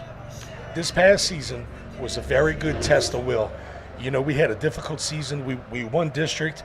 We ended up losing in the semifinals to an outstanding St. Thomas More team after a 4-hour rain delay playing at midnight. It was a test of will. Let me give a shout out to that whole squad. That school is a great school, and it put us in a humbling position in return. We started working hard almost as soon as Christmas. It left a hunger that I think the only thing that'll satisfy it for Archbishop Shaw this year is if they make a move to the Dome. And look, you had one of your ballers out here, Mike Banks, and a couple of the Shaw kids came out here to check out the pod. They're like, hey, you see y'all coach over there singing? Yeah, check him out, boy. You rolling over there. No, that was one of the first things I wanted to ask you because you've been in the trenches with Coach Hank this past year, working with him on the sideline. The man still move like he like 38. He just be moving. It's unbelievable. Man, G, bro, like I mentioned, call Warren Easton. Couple of those high schools, when you start thinking of this upcoming football season, now the players right now, for our listeners, right now they are going through off-season workouts. In about 3 weeks, they'll be able to put on the pads and they'll be able to start their spring ball, get to going. So we'll have more insight as spring ball comes up and as we start getting into those camps. But when you way too early like we did with college ball, when you look at the Louisiana football, just the teams here in the New Orleans metropolitan area, what are some teams you think might go far into the playoffs? I mean, obviously with Shaw, what they have coming back, you have to anticipate that they're going to make a strong run to be able to get to that Dome and get off at Gate G. So I'm looking forward to seeing, you know, how they keep on with that maturation process. This is year 3 for Coach Tierney, right? Yes. Back at, Time fly. Of course, Carl upset it in the playoffs. They haven't been to the Dome in the last, I think, 2 to 3 years. I think Coach Bryce and that staff is motivated to get that team back to Gate G as well. And a lot of their best players will be juniors this year. So I think you will see Carl get back to real form. If I'm not mistaken, they're playing Shaw this year, right? Is that the Jamboree, right? Yeah, shout out. Oh, okay. Go down. I can remember a couple of games we played like that. Of course, against John Eric, that was insane. We played them in the playoffs. Winner goes to the Dome. This needs to be an annual thing, Shaw versus Carl, because you know what Hank Tierney going to bring to the table with his team. You know what Coach Bryce going to bring to the table with his team. Another team in the metro area that I'm looking forward to see taking another step with all the talent they have over there. I don't want to put too much pressure on Coach Robert Valdez. Ooh, but they got some ballers over there. I want to see what St. Aug do. You know, it's going to be tough to be able to get to the Dome and win a state championship in year 1. I'm not saying they can't do it, But I want to see them take that next step. I want to see them take another step in that program over there because they have so many good players over there. Number 1 player in the country, Jakeem Stewart for 2026. Who looks outstanding. Yeah, if you haven't seen him, he look like a grown man. Looks outstanding. He huge, bro. And you know us at Rare Groove, we're a big fan of the band, Marching 100. Yes, indeed. Yes, indeed. If y'all are just tuning in to Inside the Trenches, I'm here with Mike LaUza and my man G Sport. Y'all can check Mike and Rare Groove out every Friday at El Paso Marrero. Nice little, the food's delicious. They're one of the better Mexican spots here on the West Bank. And then y'all hear the sounds on the show, man. They took over my commercials for me. I love it because, man, it's beautiful out here at Small Sliders. When I start thinking about some of the top prospects, guys, in the area, first name that pops up on 24/7 Sports is Harlan Berry. We did a feature on this kid. When you cut the tape on, you see a little bit of Barry Sanders. I even see a little bit of Darius Geis. It's so many different ways, and this guy here has a different burst of speed. G, Harlan is somebody y'all talked about on FanView. When you think about this young man going into the next season, how do you think he's going to fare out? Commit to LSU? Well, you know, when you committed to LSU and you're the number 1 player at your position in the country, it comes with a lot of scrutiny. It's going to come with a lot of pressure because week in and week out, kids are going to be trying to make their name off of you. This is an LSU commit. That's how their defensive coordinator is going to motivate them going into the week. So I would hope that St. Martin's has a good group coming back, if I'm not mistaken. Coach Dyers has done a great job in year 2 over there with those boys. So I think he's going to put Harlem in different situations to get him in space, motion him to the slot, where they can't just key on him and put 8, 9 in the box, and because he's so dynamic. But I think he's going to have a phenomenal year. He's one of those players that you'll pay the price of admission to see. Mike, y'all got some skilled players over there at Shaw. Jacob Washington. Just love Michigan, man. He just was on visit at Michigan. He took his visit to Michigan? Yeah, he took a visit to Michigan last week. Come on. No, you know what? Mike did tell me that. Coach, you need to tell him to commit. You need to tell him to commit. I'm a Michigan fan. Him and Fred, tell brother. him to commit. Well, Jacob Washington. Yeah. Coming from Good Michigan, our great Ronald Bellamy, class of 99. Ron Bellamy. He's the receiver coach, right? Outstanding. Yep. Gee, he did take his mail. Mike just told me that he took his visit to Michigan. That's pretty dope. Yeah. Y'all have Jacob Washington and also Jasper Parker. Outstanding run. He reminds me of Eddie George. But Big Fave, you know, you were recently talking about the power of the middle of the defensive line with guys like Warren Sapp, guys that gave you the reason to wear 99, right? Yeah. That's sometimes I see that magic in Mr. Banks that you're working with, Michael Banks. Come on, man. He's young, but he's solid in the middle. And when you have that kind of destroyer like you were at LSU, you can single-handedly shut down an offense straight by the ball in the middle, making the center tired, wearing down inside the trenches. Inside the trenches. You know, I like that plug right so what there. I like, especially working with Coach Biomonte, Coach Giglio at Shaw, these offensive defensive linemen are really taking it personal this season. And that's got to be the solid point of control for Archbishop Shaw to move forward. The trenches have to be won. Well, I'm excited about it, guys. I can't wait till this football season's kickoff. So y'all remember to stay tuned to these segments. We're going to keep y'all up to brush with all of the high school superstars. We're getting ready for a little bit of spring ball. Fall ball will be here before you know it. Is Inside the Trenches. Y'all don't go anywhere. We're going to take a quick break. We're going to jam some more of the Rare Groove, and we got a couple more segments here. We're going to stick to some football, baby. It's Inside the Trenches. And remember, I'll let y'all know one more time, right? Well, I'm probably take a couple more times. Y'all make sure y'all get on that hot list. Text Big Fave, BIGFAV, to 94253. And we want to thank Conquer Sports for this segment special. So, look, I'm going to go ahead and chill on out and enjoy the breeze out here and the music from Rare Groove. Is Inside the Trenches on ESPN New Orleans. Hello, somebody.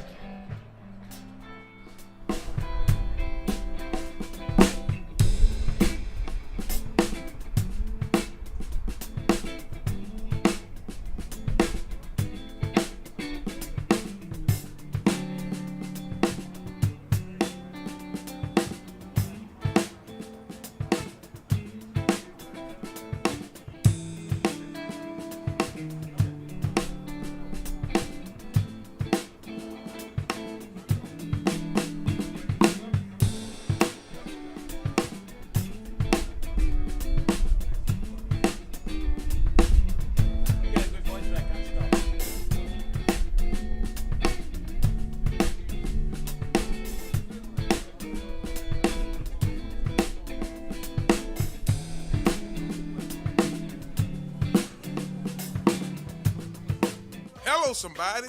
It's your boy Marlon, Big Favorite.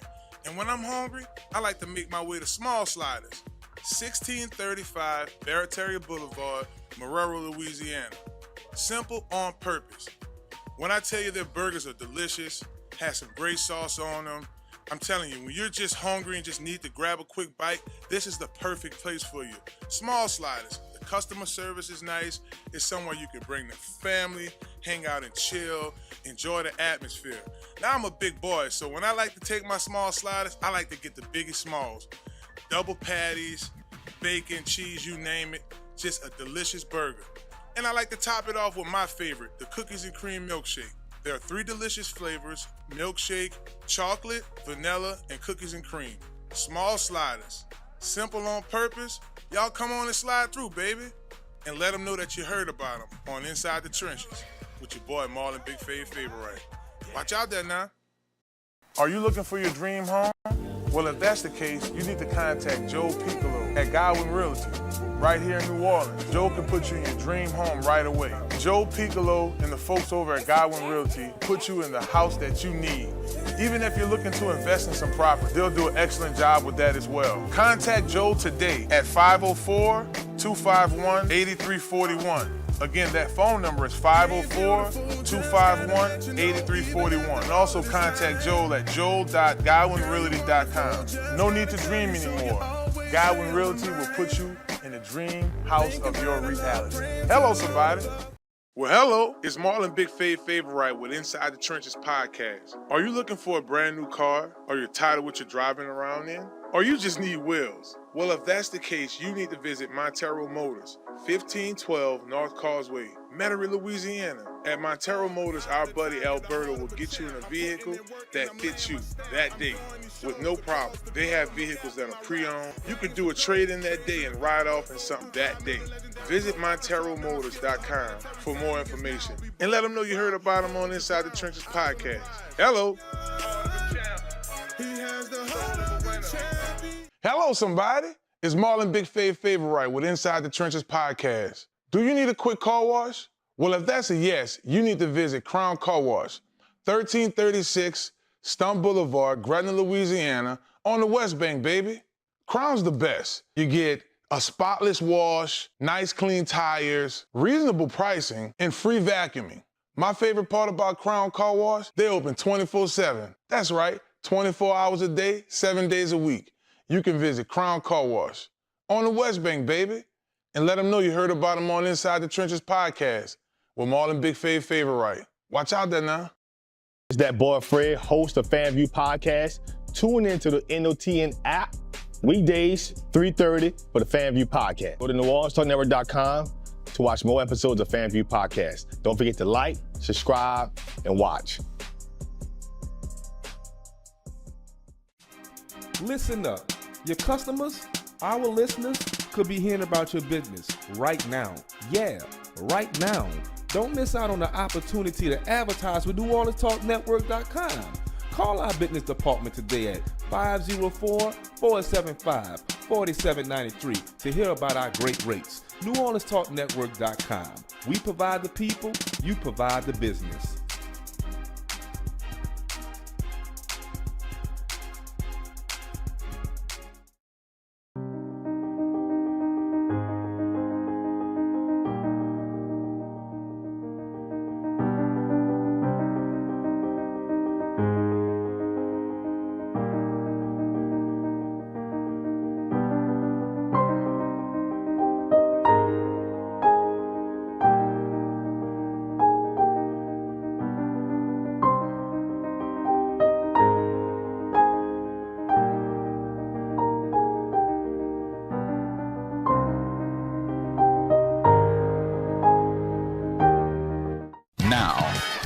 Now New Orleans has a choice. Download the New Orleans Talk Network app for your mobile device or listen at www.NewOrleansTalkNetwork.com.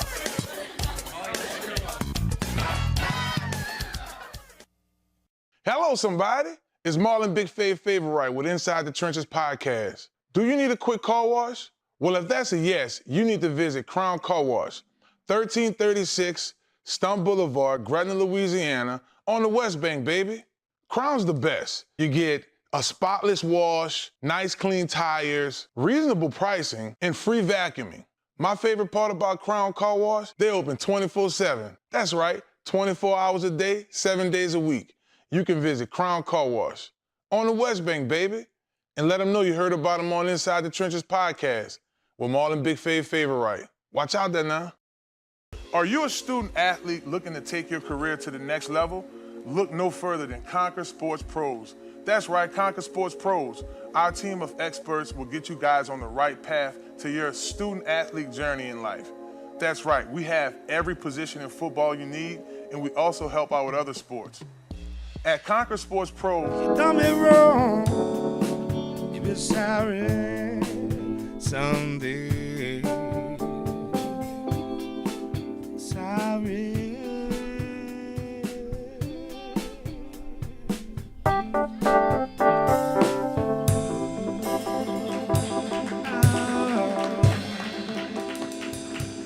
well, welcome back to Inside the Trenches. It's your host, Marlon Big Favorite Wright. Joining me now, I have my man, Joel.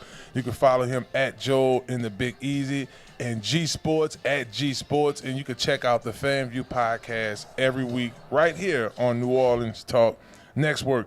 I said next work. But it's now time to the next work. Hello, I made it rhyme, man. We gonna shine. Hello.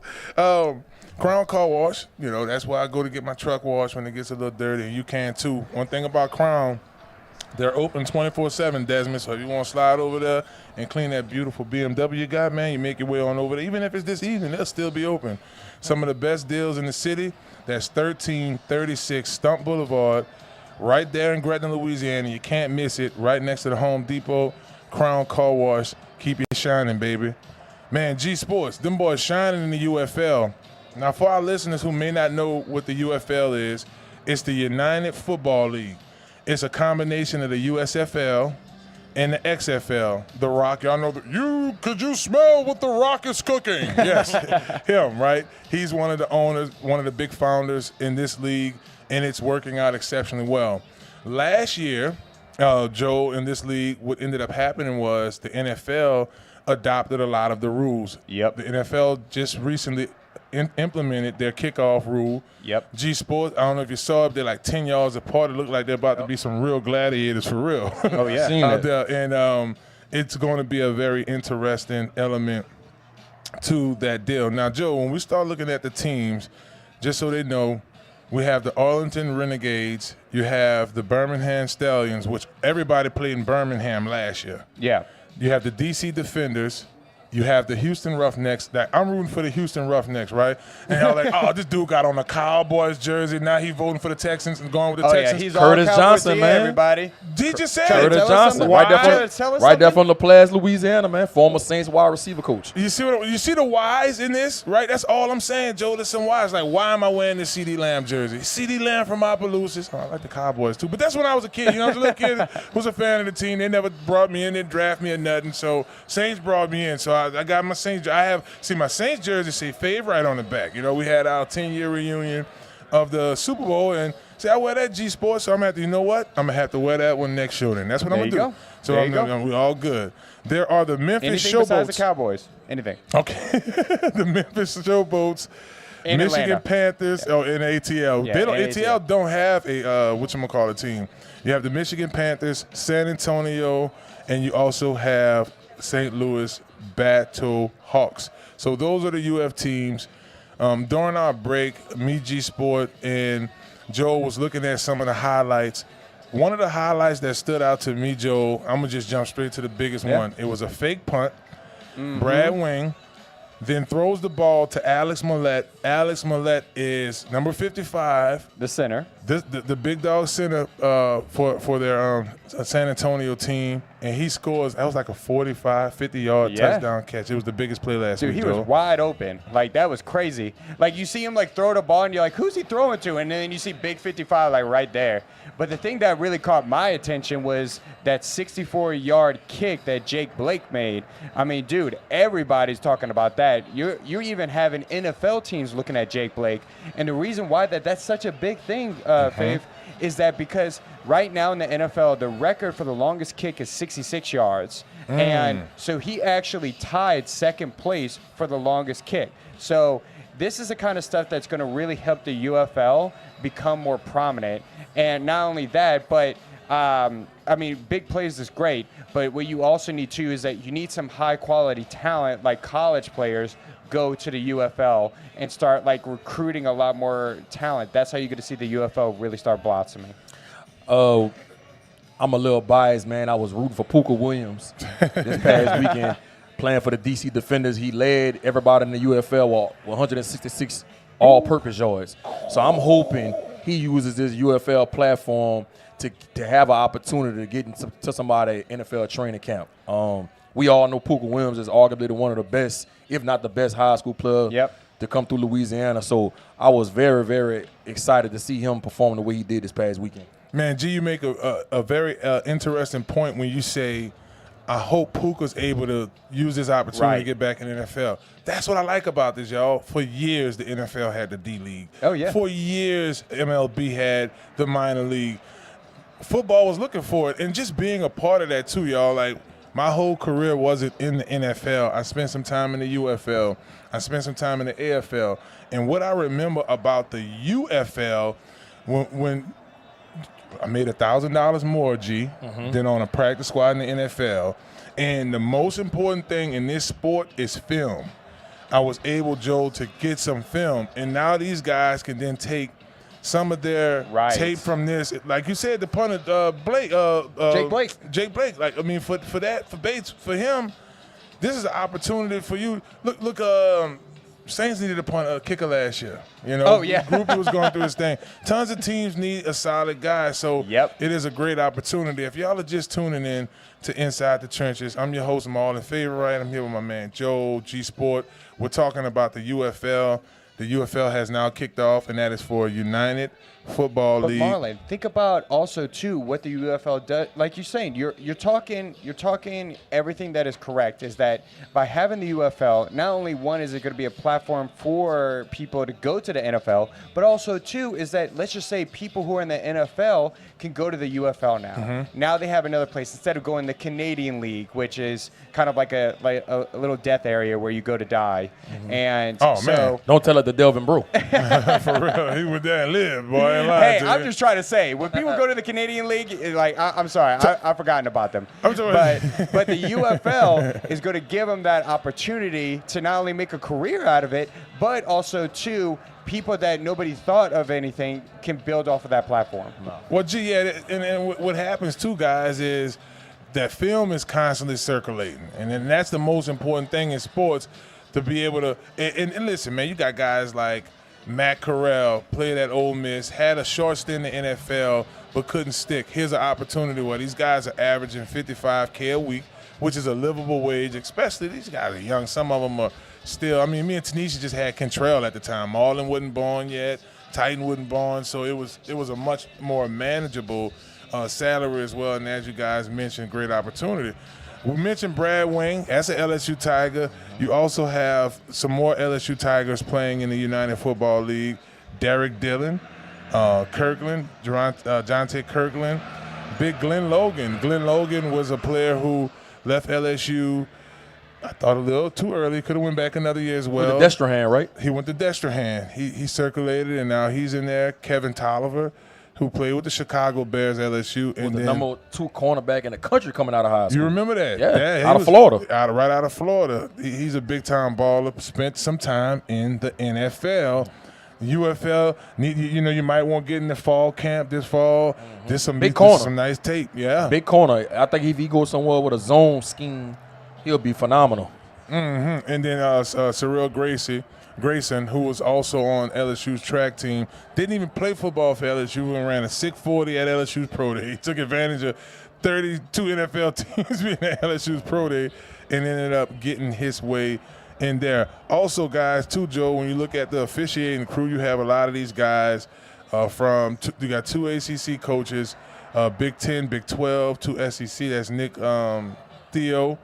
A lot of folks know about him. Montero. I said Theo, did I? Nectario. Nick Terrio. I said Theo. Oh, you know what happened? That's a down the bayou last name right there. That's right. But no, what happened? What made me say Theo? I was watching the Cosbys the other day, and that's what happened to me. See, that's why I watch too much TV on my mind. But I just think the reason I want to bring up the officiating crew, G, was because you have a situation where some of these calls may be questioned. Oh man, who was the officiating crew? That was a good deal by the Rock and them to make some, bring some officials that has great experience. So we mentioned the team. We're going to look at the schedules this weekend. You have week 2. So this thing just kicked off, y'all. Unfortunately, we don't have the New Orleans Breakers like we used to have. But San Antonio takes on Memphis. That game is in Memphis. That should be a really nice matchup. You have the Orland Renegades taking on the St. Louis Battlehawks. You have Birmingham taking on Michigan, and you have Houston taking on the Defenders. Hello, somebody. That's the one I'm looking forward to. Yeah, that's the one. But look, G, Fox Sports, Fox, ESPN. Look, I heard one of the games. I heard. I'm like, boy, I'm like, hold on, it ain't September yet. Like that's the beauty of this, y'all. UFL is showing their money. They have some big financial backers. And so that's good. Like, they're obviously paying for the ads, and ESPN is really helping them out by doing those kinds of things. They just gotta do a better job with the names of the teams, man. I mean, the Roughnecks, bro. Come on, man. That was worse than the Baby Cakes they were trying to give the baseball team down here. Gotta do a better job with the names. They did try. They were successful, but it didn't last long. It's Inside the Trenches. Y'all hang around. We got 2 more segments, baby. We're going Saints. Segment 7, Saints again on segment 8. We got so much to talk about the New Orleans Saints. We will do it. And remember, we want to thank Crown Car Wash for all that they do for the show. That's 1336. It's the big purple building you can't miss it, next to Home Depot. 1336 Stumpf Boulevard in Gretna, Louisiana. 24/7 best prices for a nice wash at Crown Car Wash. Y'all don't go anywhere. We coming right back. It's Inside the Trenches on ESPN New Orleans. Y'all go ahead and enjoy the sounds, the beautiful groove sounds that we get from Rare Groove. Y'all jam out. We'll be right back. Welcome to your life. There's no turning back. Even while you sleep, we will find you acting on your best behavior. Turns your back on Mother Nature. Everybody wants to rule the world. It's my own design. It's my own remorse. Help me to decide. Help me make the most of freedom and of pleasure. Nothing ever lasts forever. Everybody wants to rule the world. Everybody.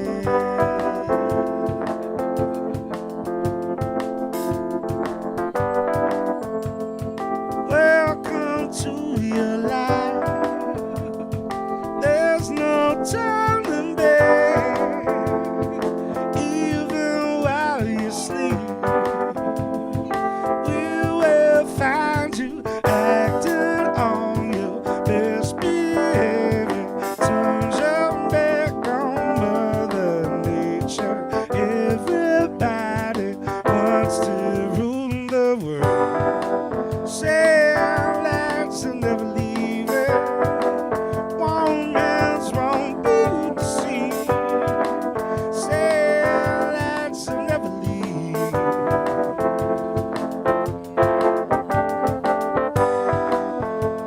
La da da da da. La da da da. Welcome to your life.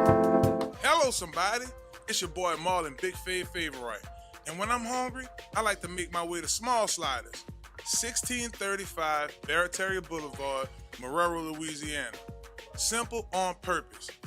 When I tell you their burgers are delicious, have some great sauce on them, I'm telling you, when you're just hungry and just need to grab a quick bite, this is the perfect place for you. Small Sliders. The customer service is nice. It's somewhere you can bring the family, hang out and chill, enjoy the atmosphere.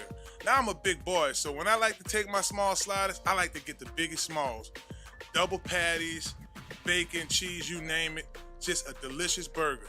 And I like to top it off with my favorite, the cookies and cream milkshake. There are 3 delicious flavors: milkshake, chocolate, vanilla, and cookies and cream. Small Sliders. Simple on purpose. Y'all come on and slide through, baby. And let them know that you heard about them on Inside the Trenches with your boy Marlon Big Favorite. Watch out there now. Are you looking for your dream home?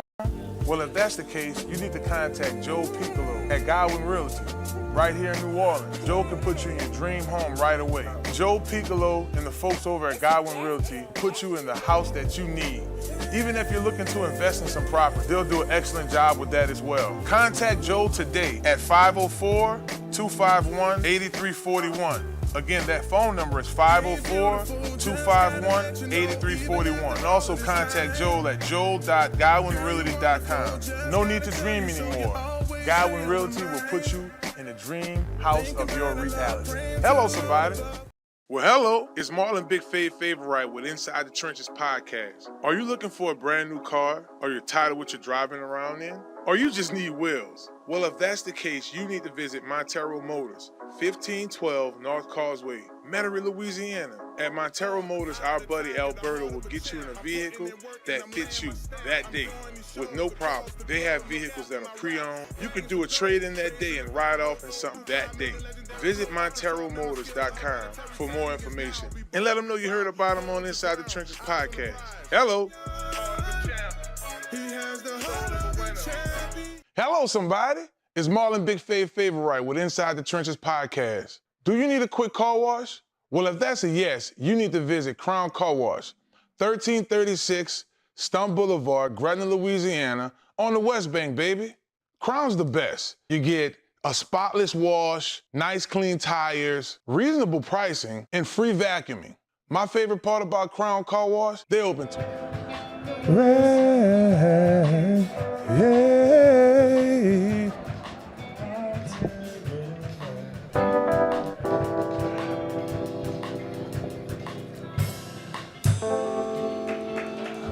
Oh yes, oh yes. Shouts out to Rare Groove for the beautiful sounds joining us out here at Small Sliders, baby. And we're here every Friday. I got my fellas here taking a little break for their lunch. Thank y'all so much for joining us here as we talk sports and enjoy entertainment every week here on Inside the Trenches. Want to thank our sponsor, Uptown Sports Social, as well for all that they do for the show.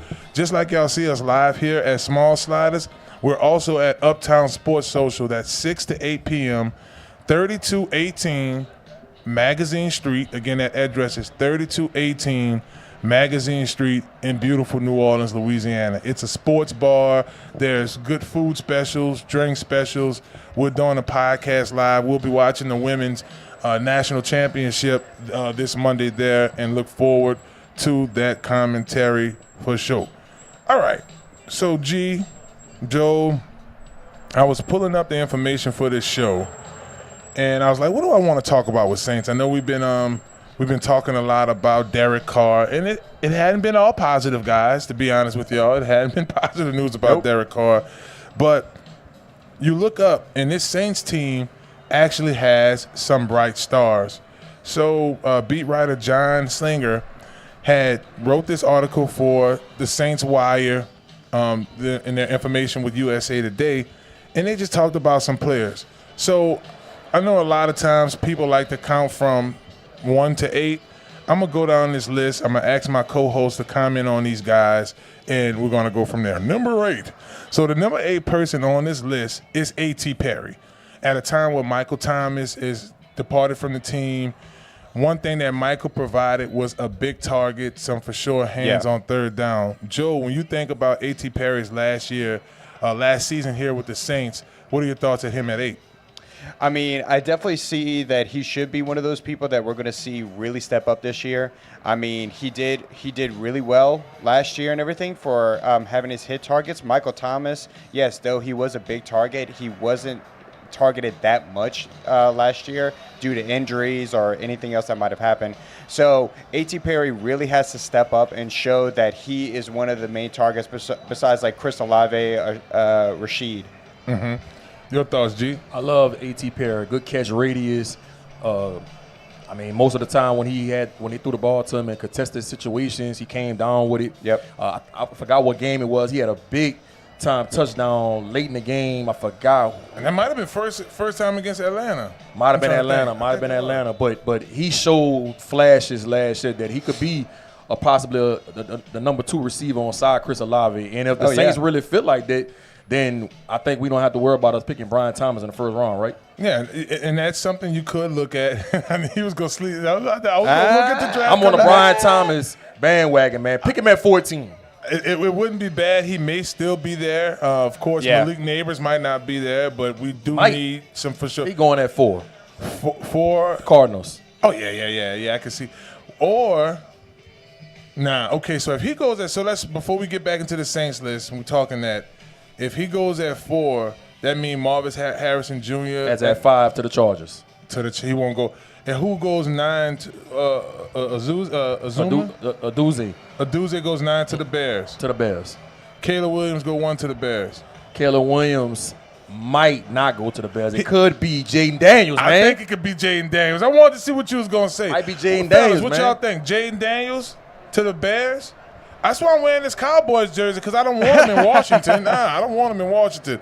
So number 7 on this list for the Saints, and we're going to talk a little bit more about that draft. I see where you're going, G. Yeah. Parsons Adebo, he's been clutch. He's been that backside corner on the opposite side of Marshawn for a while. Joe, when you think about Parsons?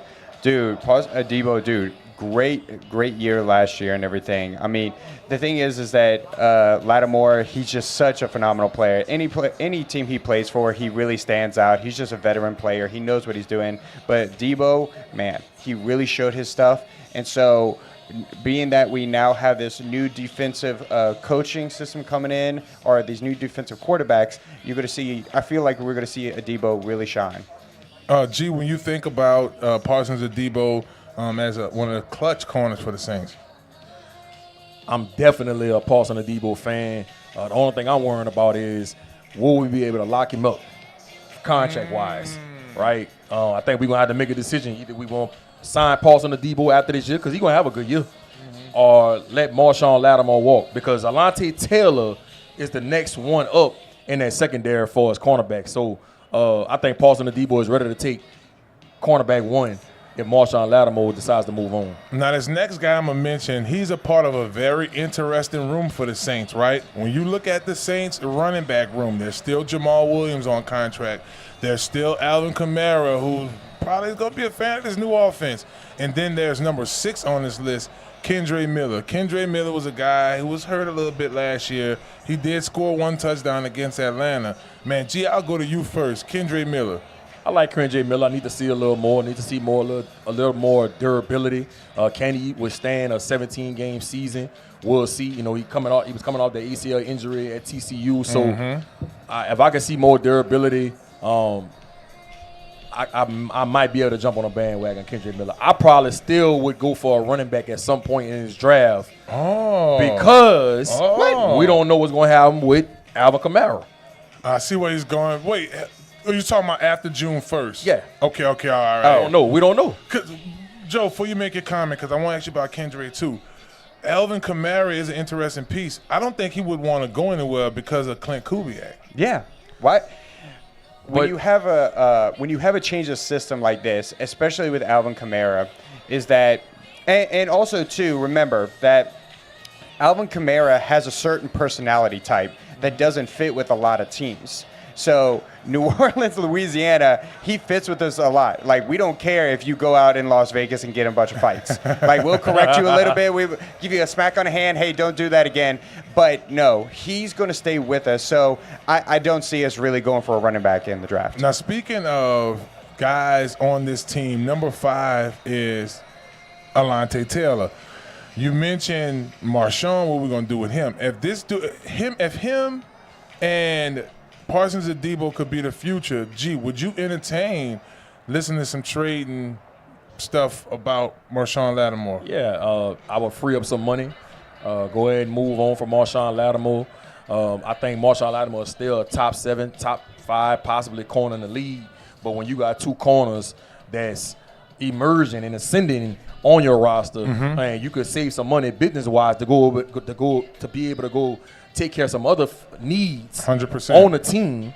I think you got to consider trade offers. Now we can't give them away for a number 2 at McDonald's.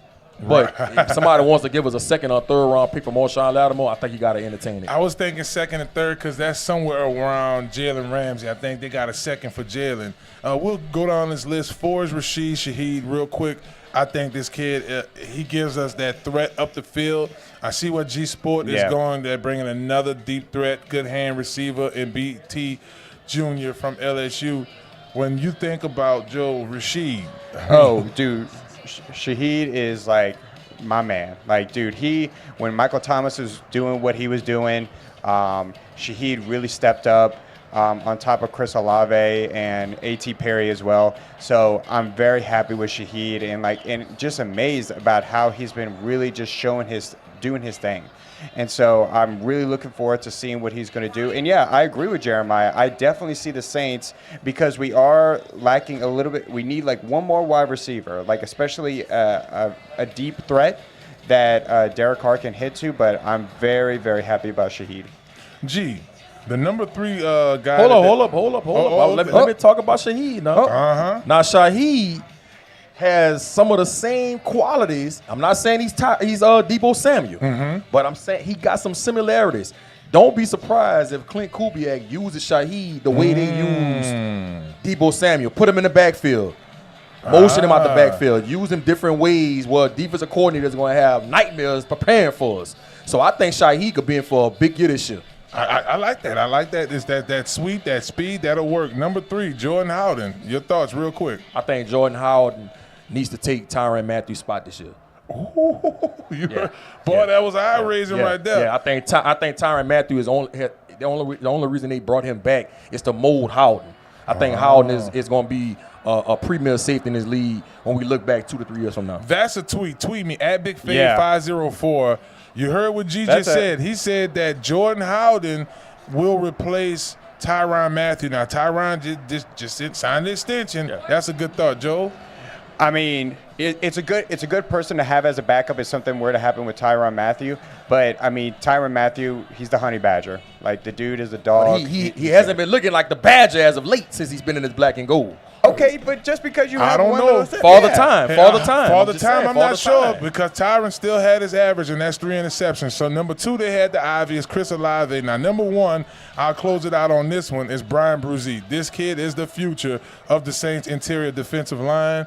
Wright bringing him in as a rookie. He goes, 4.5 sacks, 9.5 tackles for loss, and double-digit tackles for loss. So, that's the top 8 players that the Saints say have bright futures, according to USA Today, Saints Wire. Carl Granderson should feel disrespected. Ooh, you heard it.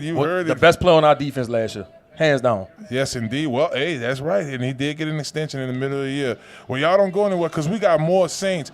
What areas that the Saints need to really focus on moving forward here in this draft, how they're building through pre-draft? We're going to come back and talk more on Inside the Trenches. And we want to thank our segment sponsor for this segment as well for all that they do, and that is Uptown Sports Social.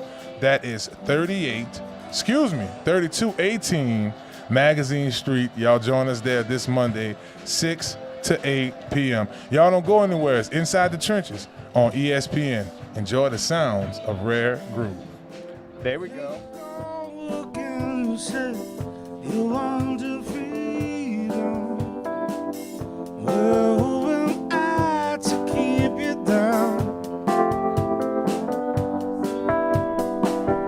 It's only right that you should take the way you feel it. Listen carefully to the sound of the loneliness like a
somebody. It's your boy Marlon, Big Favorite. And when I'm hungry, I like to make my way to Small Sliders, 1635 Barataria Boulevard, Marrero, Louisiana. Simple, on purpose.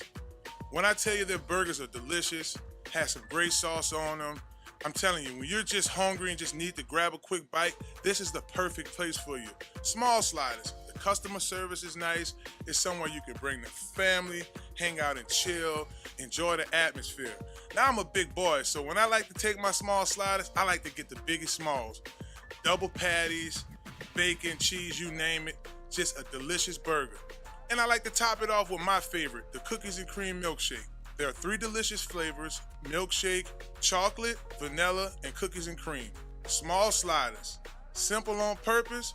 Y'all come on and slide through, baby. And let them know that you heard about them on Inside the Trenches with your boy Marlon, Big Favorite. Watch out there now. Are you looking for your dream home? Well, if that's the case, you need to contact Joe Picolo at Godwyn Realty, right here in New Orleans. Joe can put you in your dream home right away. Joe Picolo and the folks over at Godwyn Realty put you in the house that you need. Even if you're looking to invest in some property, they'll do an excellent job with that as well. Contact Joe today at 504-251-8341. Again, that phone number is 504-251-8341. And also contact Joel at joel.godwynrealty.com. No need to dream anymore. Godwyn Realty will put you in the dream house of your reality. Hello, somebody. Well, hello. It's Marlon, Big Favorite with Inside the Trenches podcast. Are you looking for a brand new car? Or you're tired of what you're driving around in? Or you just need wheels? Well, if that's the case, you need to visit Montero Motors, 1512 North Causeway, Metairie, Louisiana. At Montero Motors, our buddy Alberto will get you in a vehicle that fits you that day with no problem. They have vehicles that are pre-owned. You can do a trade-in that day and ride off in something that day. Visit MonteroMotors.com for more information and let them know you heard about them on Inside the Trenches podcast. Hello. Hello, somebody. It's Marlon, Big Favorite with Inside the Trenches podcast. Do you need a quick car wash? Well, if that's a yes, you need to visit Crown Car Wash, 1336 Stumpf Boulevard, Gretna, Louisiana, on the West Bank, baby. Crown's the best. You get a spotless wash, nice clean tires, reasonable pricing, and free vacuuming. My favorite part about Crown Car Wash, they open 24/7. That's right, 24 hours a day, 7 days a week. You can visit Crown Car Wash on the West Bank, baby, and let them know you heard about them on Inside the Trenches podcast with Marlon, Big Favorite. Watch out there now. It's that boy Fred, host of FanView Podcast. Tune into the NOTN app weekdays, 3:30 for the FanView Podcast. Go to NewOrleansTalkNetwork.com to watch more episodes of FanView Podcast. Don't forget to like, subscribe, and watch. Listen up. Your customers, our listeners, could be hearing about your business right now. Yeah, right now. Don't miss out on the opportunity to advertise with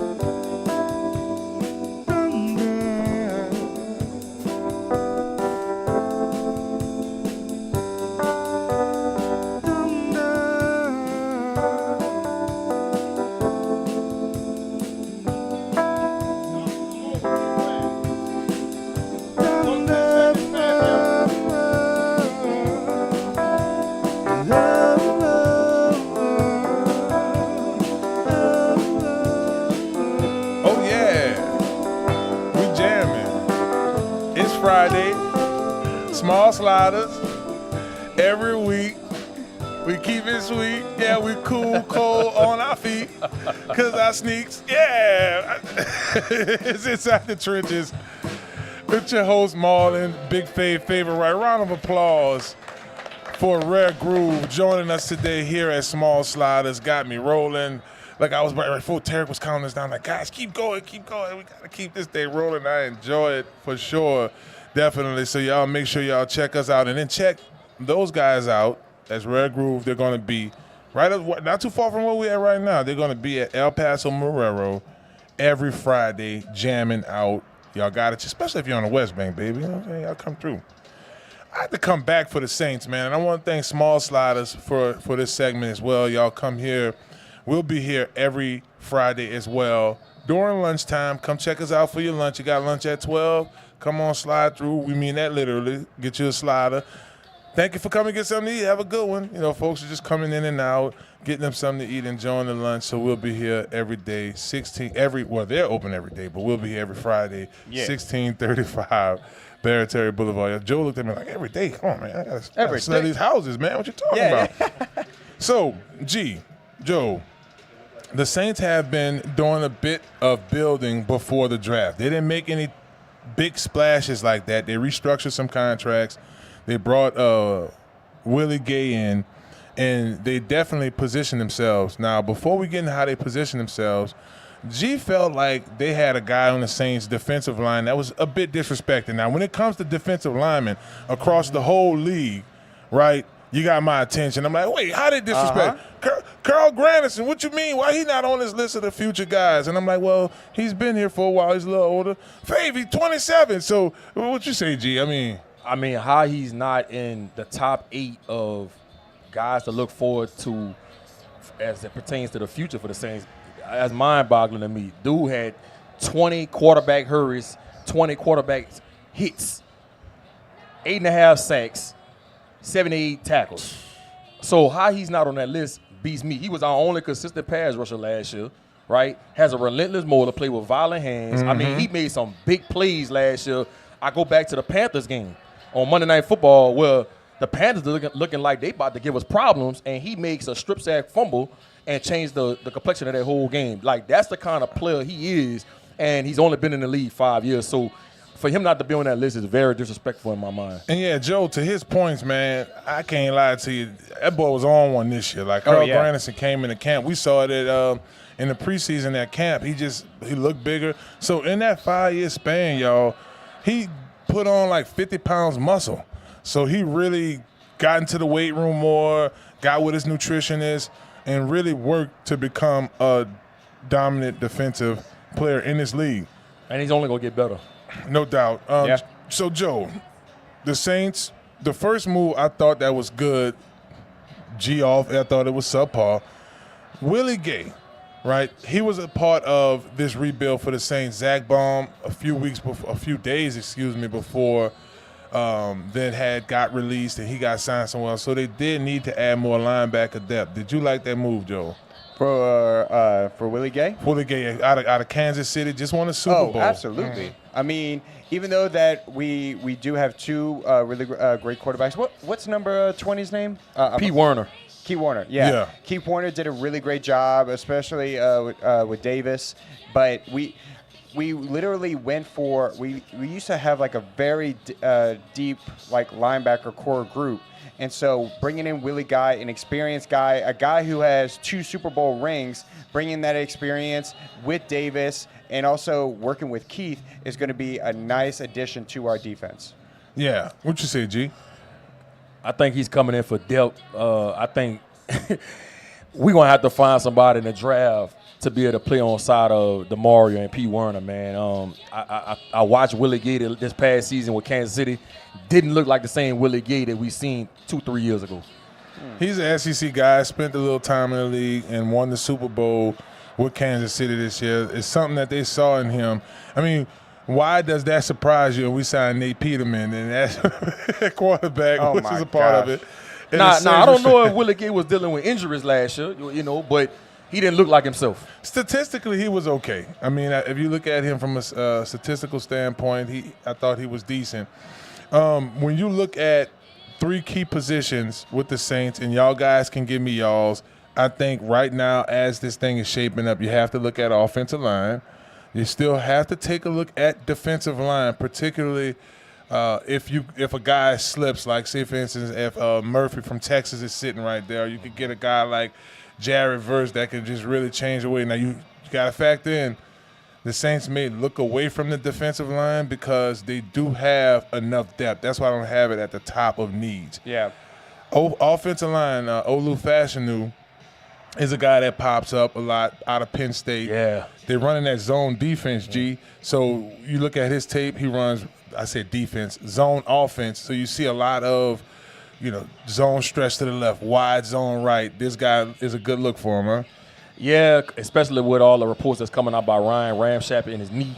If he can't go this season, especially with how Trevor Penning been looking, man, we're going to be doomed at the tackle spot. So I think tackle might be the spot that we need to go in and take a look at number 14. You just made like your own counter argument though, like Trey Penning, somebody who is a top choice.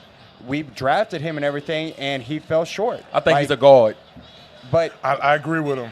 Okay, but here's the thing is that he was drafted as a tackle. And so they got it wrong. My whole thing is that, remember, we have to, after June 1st, that it's going to come in. You're going to see what the free agency is going to do. And we all know that the Saints do really well in the free agency. I just think it would be more beneficial to go with a more experienced offensive lineman instead of like going with a rookie offensive lineman.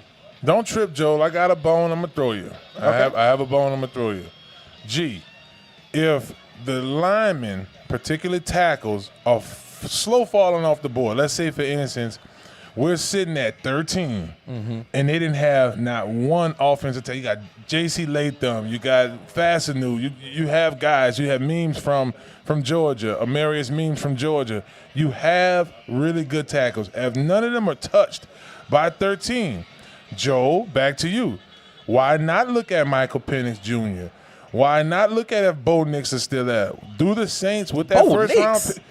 I say Bo Nix. Stand strong, Marlon. Stand strong. Here's why I say Bo Nix. It's not so much about me. It's about the rating of the quarterbacks. They're talking about 4 to 5 quarterbacks may be off the board at 14, G.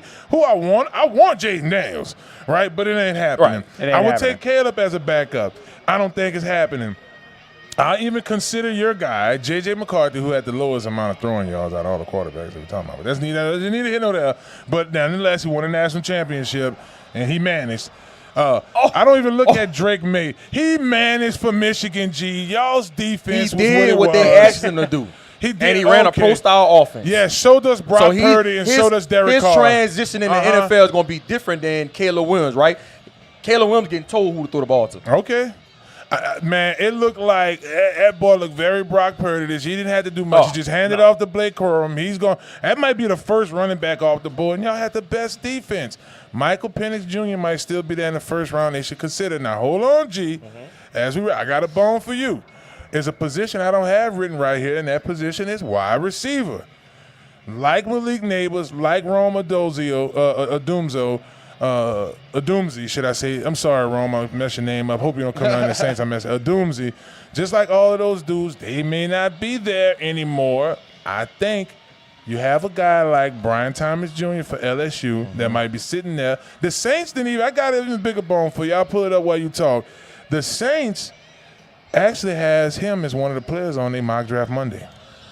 The thing is, I don't know – I don't know what's going on in these meetings with the Saints with Mickey Loomis and Dennis Allen and Clint Kubiak and how high they really are on A.T. Perry. Do they see him being a number 2 receiver in this NFL? If the answer is yes, you go Brock Bowers at tight end because Jawan Johnson is not an everyday tight end, right? He could give you some mismatch problems in a passing game, but as far as blocking and doing the whole 9 yards that you need the tight end to do, I don't see him being that for the Saints. So if you're not high on A.T. Perry, you go Brian Thomas. If you're high on A.T. Perry, you go Brock Bowers from Georgia, who is the best tight end in the draft, hands down. Here's the thing, though, is that, Jeremiah, what is your opinion of Jake Haener? What do you think about him? I haven't seen enough. Okay, so let me ask you this. If Derek Carr gets injured, who we stuck with? Jake That's a good question. Jake Haener. Or Peterman. Or Peterman, which that's not even a choice. So that's what I'm trying to tell people is that you have 4 or 5 of the top 10 quarterback possibilities. Like Michael Penix, and everybody says, oh, he's got injuries. He had 2 years of being healthy. The dude ran a 4.4, and he can throw bombs. So if somebody is there, I'm just telling y'all people, we're putting too much eggs in the basket for Derek Carr. Just saying it. And I'm not a Derek Carr fan, especially after what I've seen from a leadership standpoint this past season. I was very disappointed in him. I get where y'all guys coming from. So it's just safe to say if one of these big-time quarterbacks, like Michael Penix Jr. sitting there, and you don't have a whole bunch of offensive linemen falling off, grab a quarterback, because we don't really have a good quarterback on our roster like that, or a not proven quarterback, should I say. Next is Olu Fashanu, right? If he's sitting there at tackle, you can go grab him. And to G's point, if Brian Thomas Jr., big dog, was up for the Benefit Cup Award as well for LSU sitting there, you got to snatch him. Man, time flies when you're having a good time, man. That's it for us here at Inside the Trenches. I want y'all to stick around if y'all on our live right now. Stick around. I'm going to work on my vocals here, drink a little water, and I'm going to actually join Rare Farm here on the show, man. I want to thank my guests for joining me today, Joel. Thank you, Joel, as always. G came in for the first time. Yeah, appreciate y'all. Shout out to G. One of many. We're going to catch G on here weekly as well. We're going to get him to give us some updates, high school, talk a little sports with us. Want to thank all our sponsors, Godwyn Realty, Small Sliders, for all that they do for the show as well. We want to thank Crown Car Wash. We also want to thank all of you guys for joining us here as well each week. UPT, Uptown Sports Social. Thank y'all so much for joining us. And supporting us as well. Y'all make sure y'all join us this Monday as we talk the national championship. The girls, baby, we're going to be right there. That's right, at Uptown Sports Social, 32 Magazine Street. Y'all have a blessed one, and we out. Hello, somebody. It's Inside the Trenches on ESPN.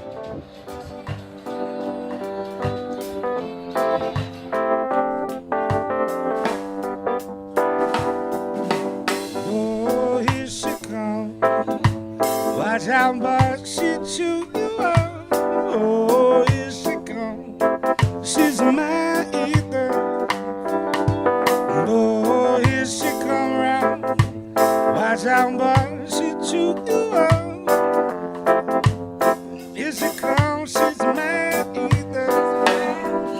She only come out at night, lean and hungry tight, and nothing is new. She ain't no here before. Just watching and waiting, yeah. Sitting with you, her eyes are on the door. Oh, oh, oh, oh, here she comes. Watch out, boy, she chew you up. Oh, here she comes, here she comes. A man eater. Oh, here she come round. Watch out, boy, she chew you up. Oh, here she comes. A man eater. Well, if I were you, I'd be well what she can do. Baby, deadly man, she surely rip you up the apart. I know for matter, yes. Sitting with you, a beast is in her heart.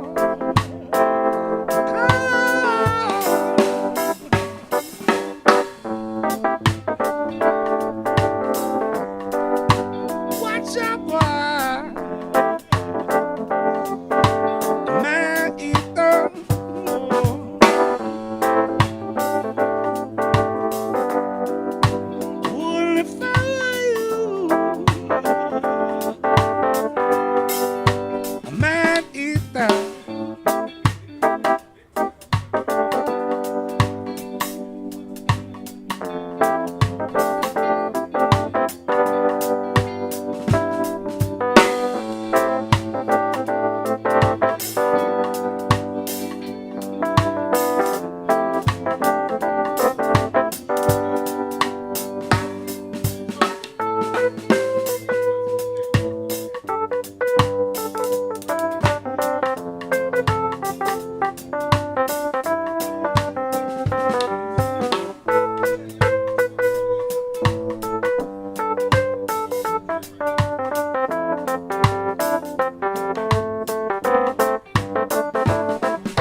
Thank y'all so much, man. Ref Farm, here with your boy, here at Small Sliders. We having us. I said Ref Farm. I am in Ref Farm right now by messing the name up, Rare Groove.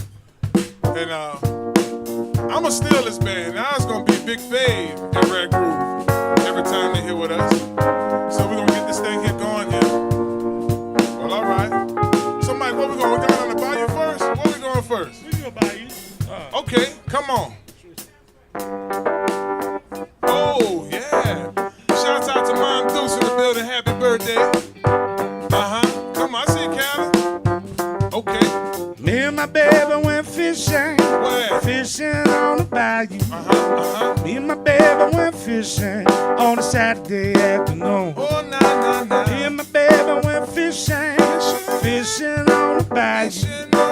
Me and my baby went fishing by the lakes in LSU. Yeah, Mike. Hey, don't you know? Come on. It's game day, baby. Bring your legs and your wine. Your jersey too. Jersey too. And don't you know? It's game day, baby. Ain't no care in the world while I kick it with you. And don't you know? All right. It's game day, baby. Yeah. When it's all said and done, we gon' be number one. Me and my baby went fishing. Fishing on the bayou. Me and my baby went fishing on a Saturday afternoon. Oh, nah. Me and my baby went fishing. Fishing on the bayou. Oh, yeah, I think I'm ready to rap Me right and now. my baby went fishing. By the lakes in LSU, Big Fave. Me and my lady by the bayou like the Bengal Bells. We on the move, so you dudes tape your ankles well. Grinding, staying team still shining. We good from the skill position down to the line. Meanwhile, me and my girl caught 2 fish. 2 hours later in the valley, they caught 2 pigs. Yeah, it's in the tradition. Put us in a position to be the greatest of great. We fishing. Me and my baby went fishing. Fishing on the bayou. Me and my baby went fishing on a Saturday afternoon. Oh, nah. Me and my baby went fishing. Fishing on the bayou. Me and my baby went fishing by the lakes in LSU. Hey, don't you know it's game day, baby? Bring your legs and your wine, your jersey too. And don't you know it's game day, baby? Ain't no care in the world while I kick it with you. And don't you know it's game day, baby? When it's all said and done, we gon' be number one. Me and my baby went fishing. Fishing on the bayou. Me and my baby went fishing on a Saturday afternoon. Me and my baby went fishing. Fishing on the bayou. Me and my baby went fishing by the lakes in LSU. Oh yeah, I think we got them rolling over here at Small Sliders. I said we got them rolling over here at Small Sliders. In Marrero. Yeah, we chilling. Come on. Now where we going? LSU. Come on. LSU. Tiger Bay, that is LSU. Okay. That is LSU. Fishing on the bayou. Hello. Me and my baby. Hey. Hello. Me and my somebody. baby. Me and my baby. Me and my baby. Woo! Boy, we got this thing. I know them folks in that kitchen cooking in Small Sliders right now, baby. We having ourselves a good time. The very first time y'all checking out Big Fave and Rare Groove. You know what I'm talking about? And we just enjoying it, baby. Hello, somebody. Oh, I see where we're going with it, Mike. Yeah, baby.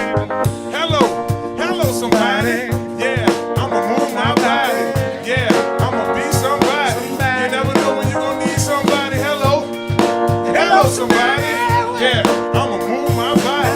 Yeah, you gonna be somebody. I got it.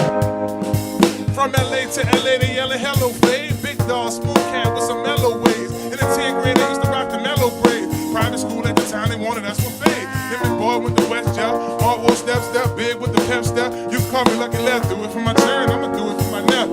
Do it for the hood when I'm on flash step. Hello, somebody. Yeah, I'ma move my body.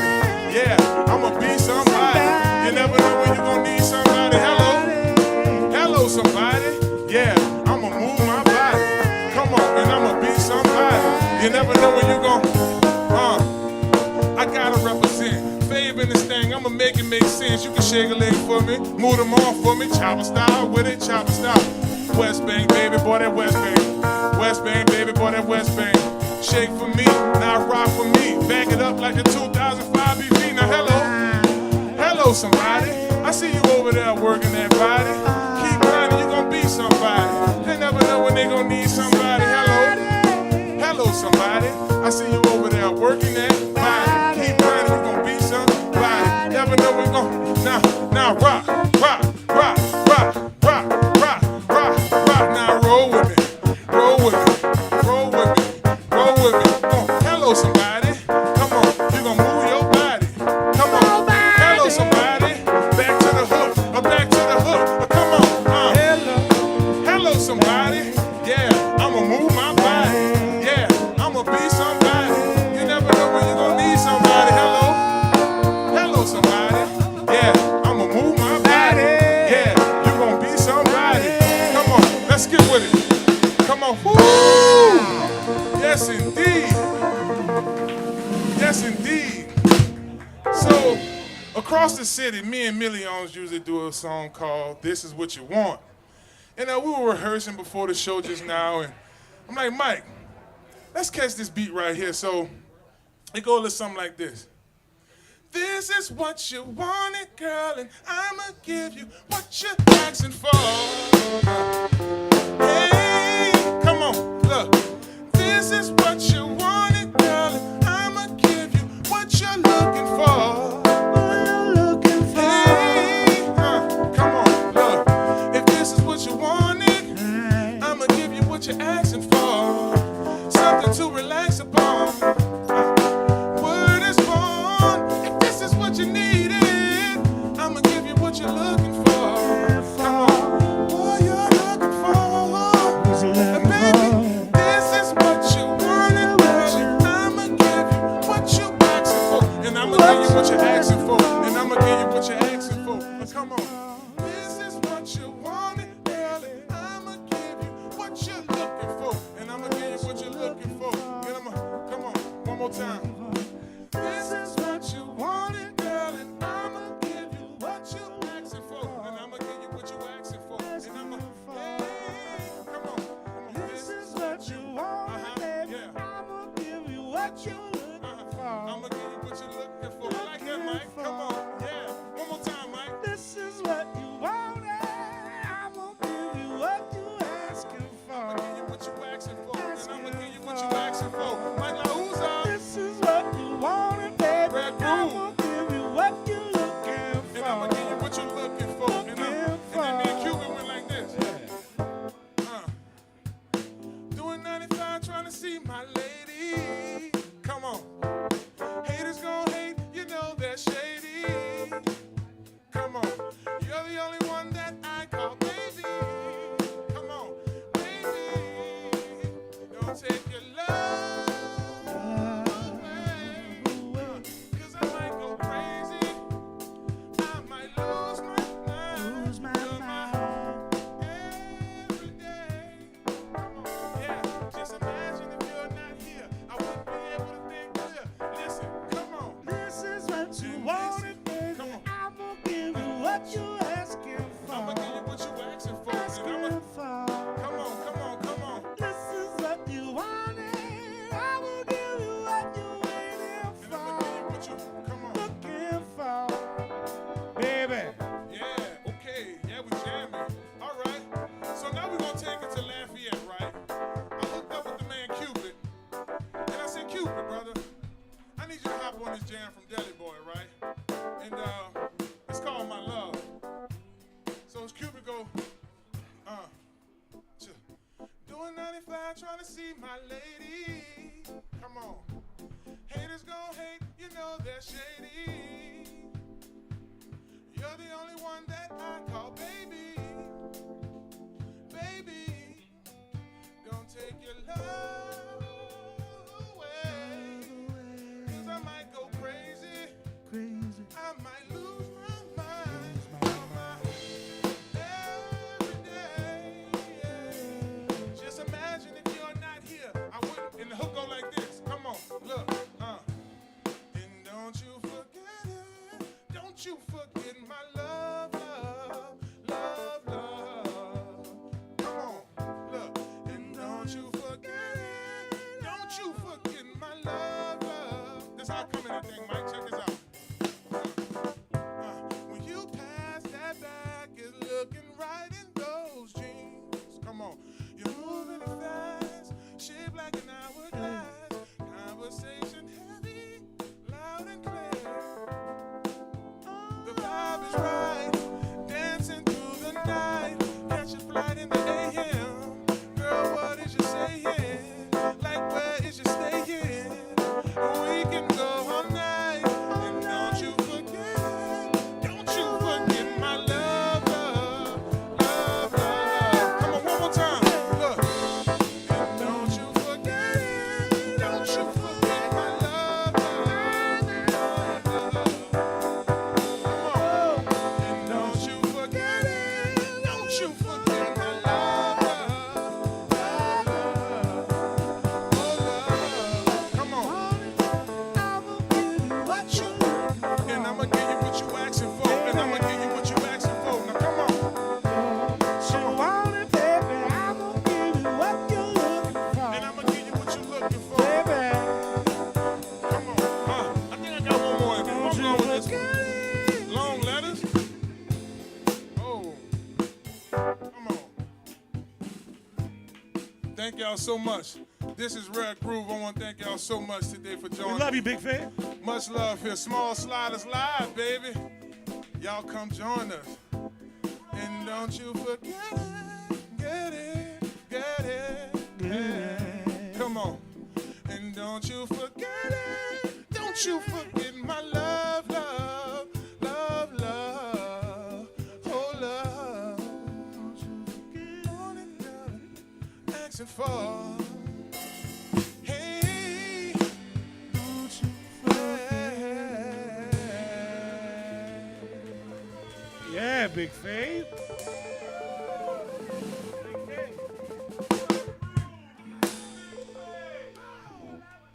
Yeah!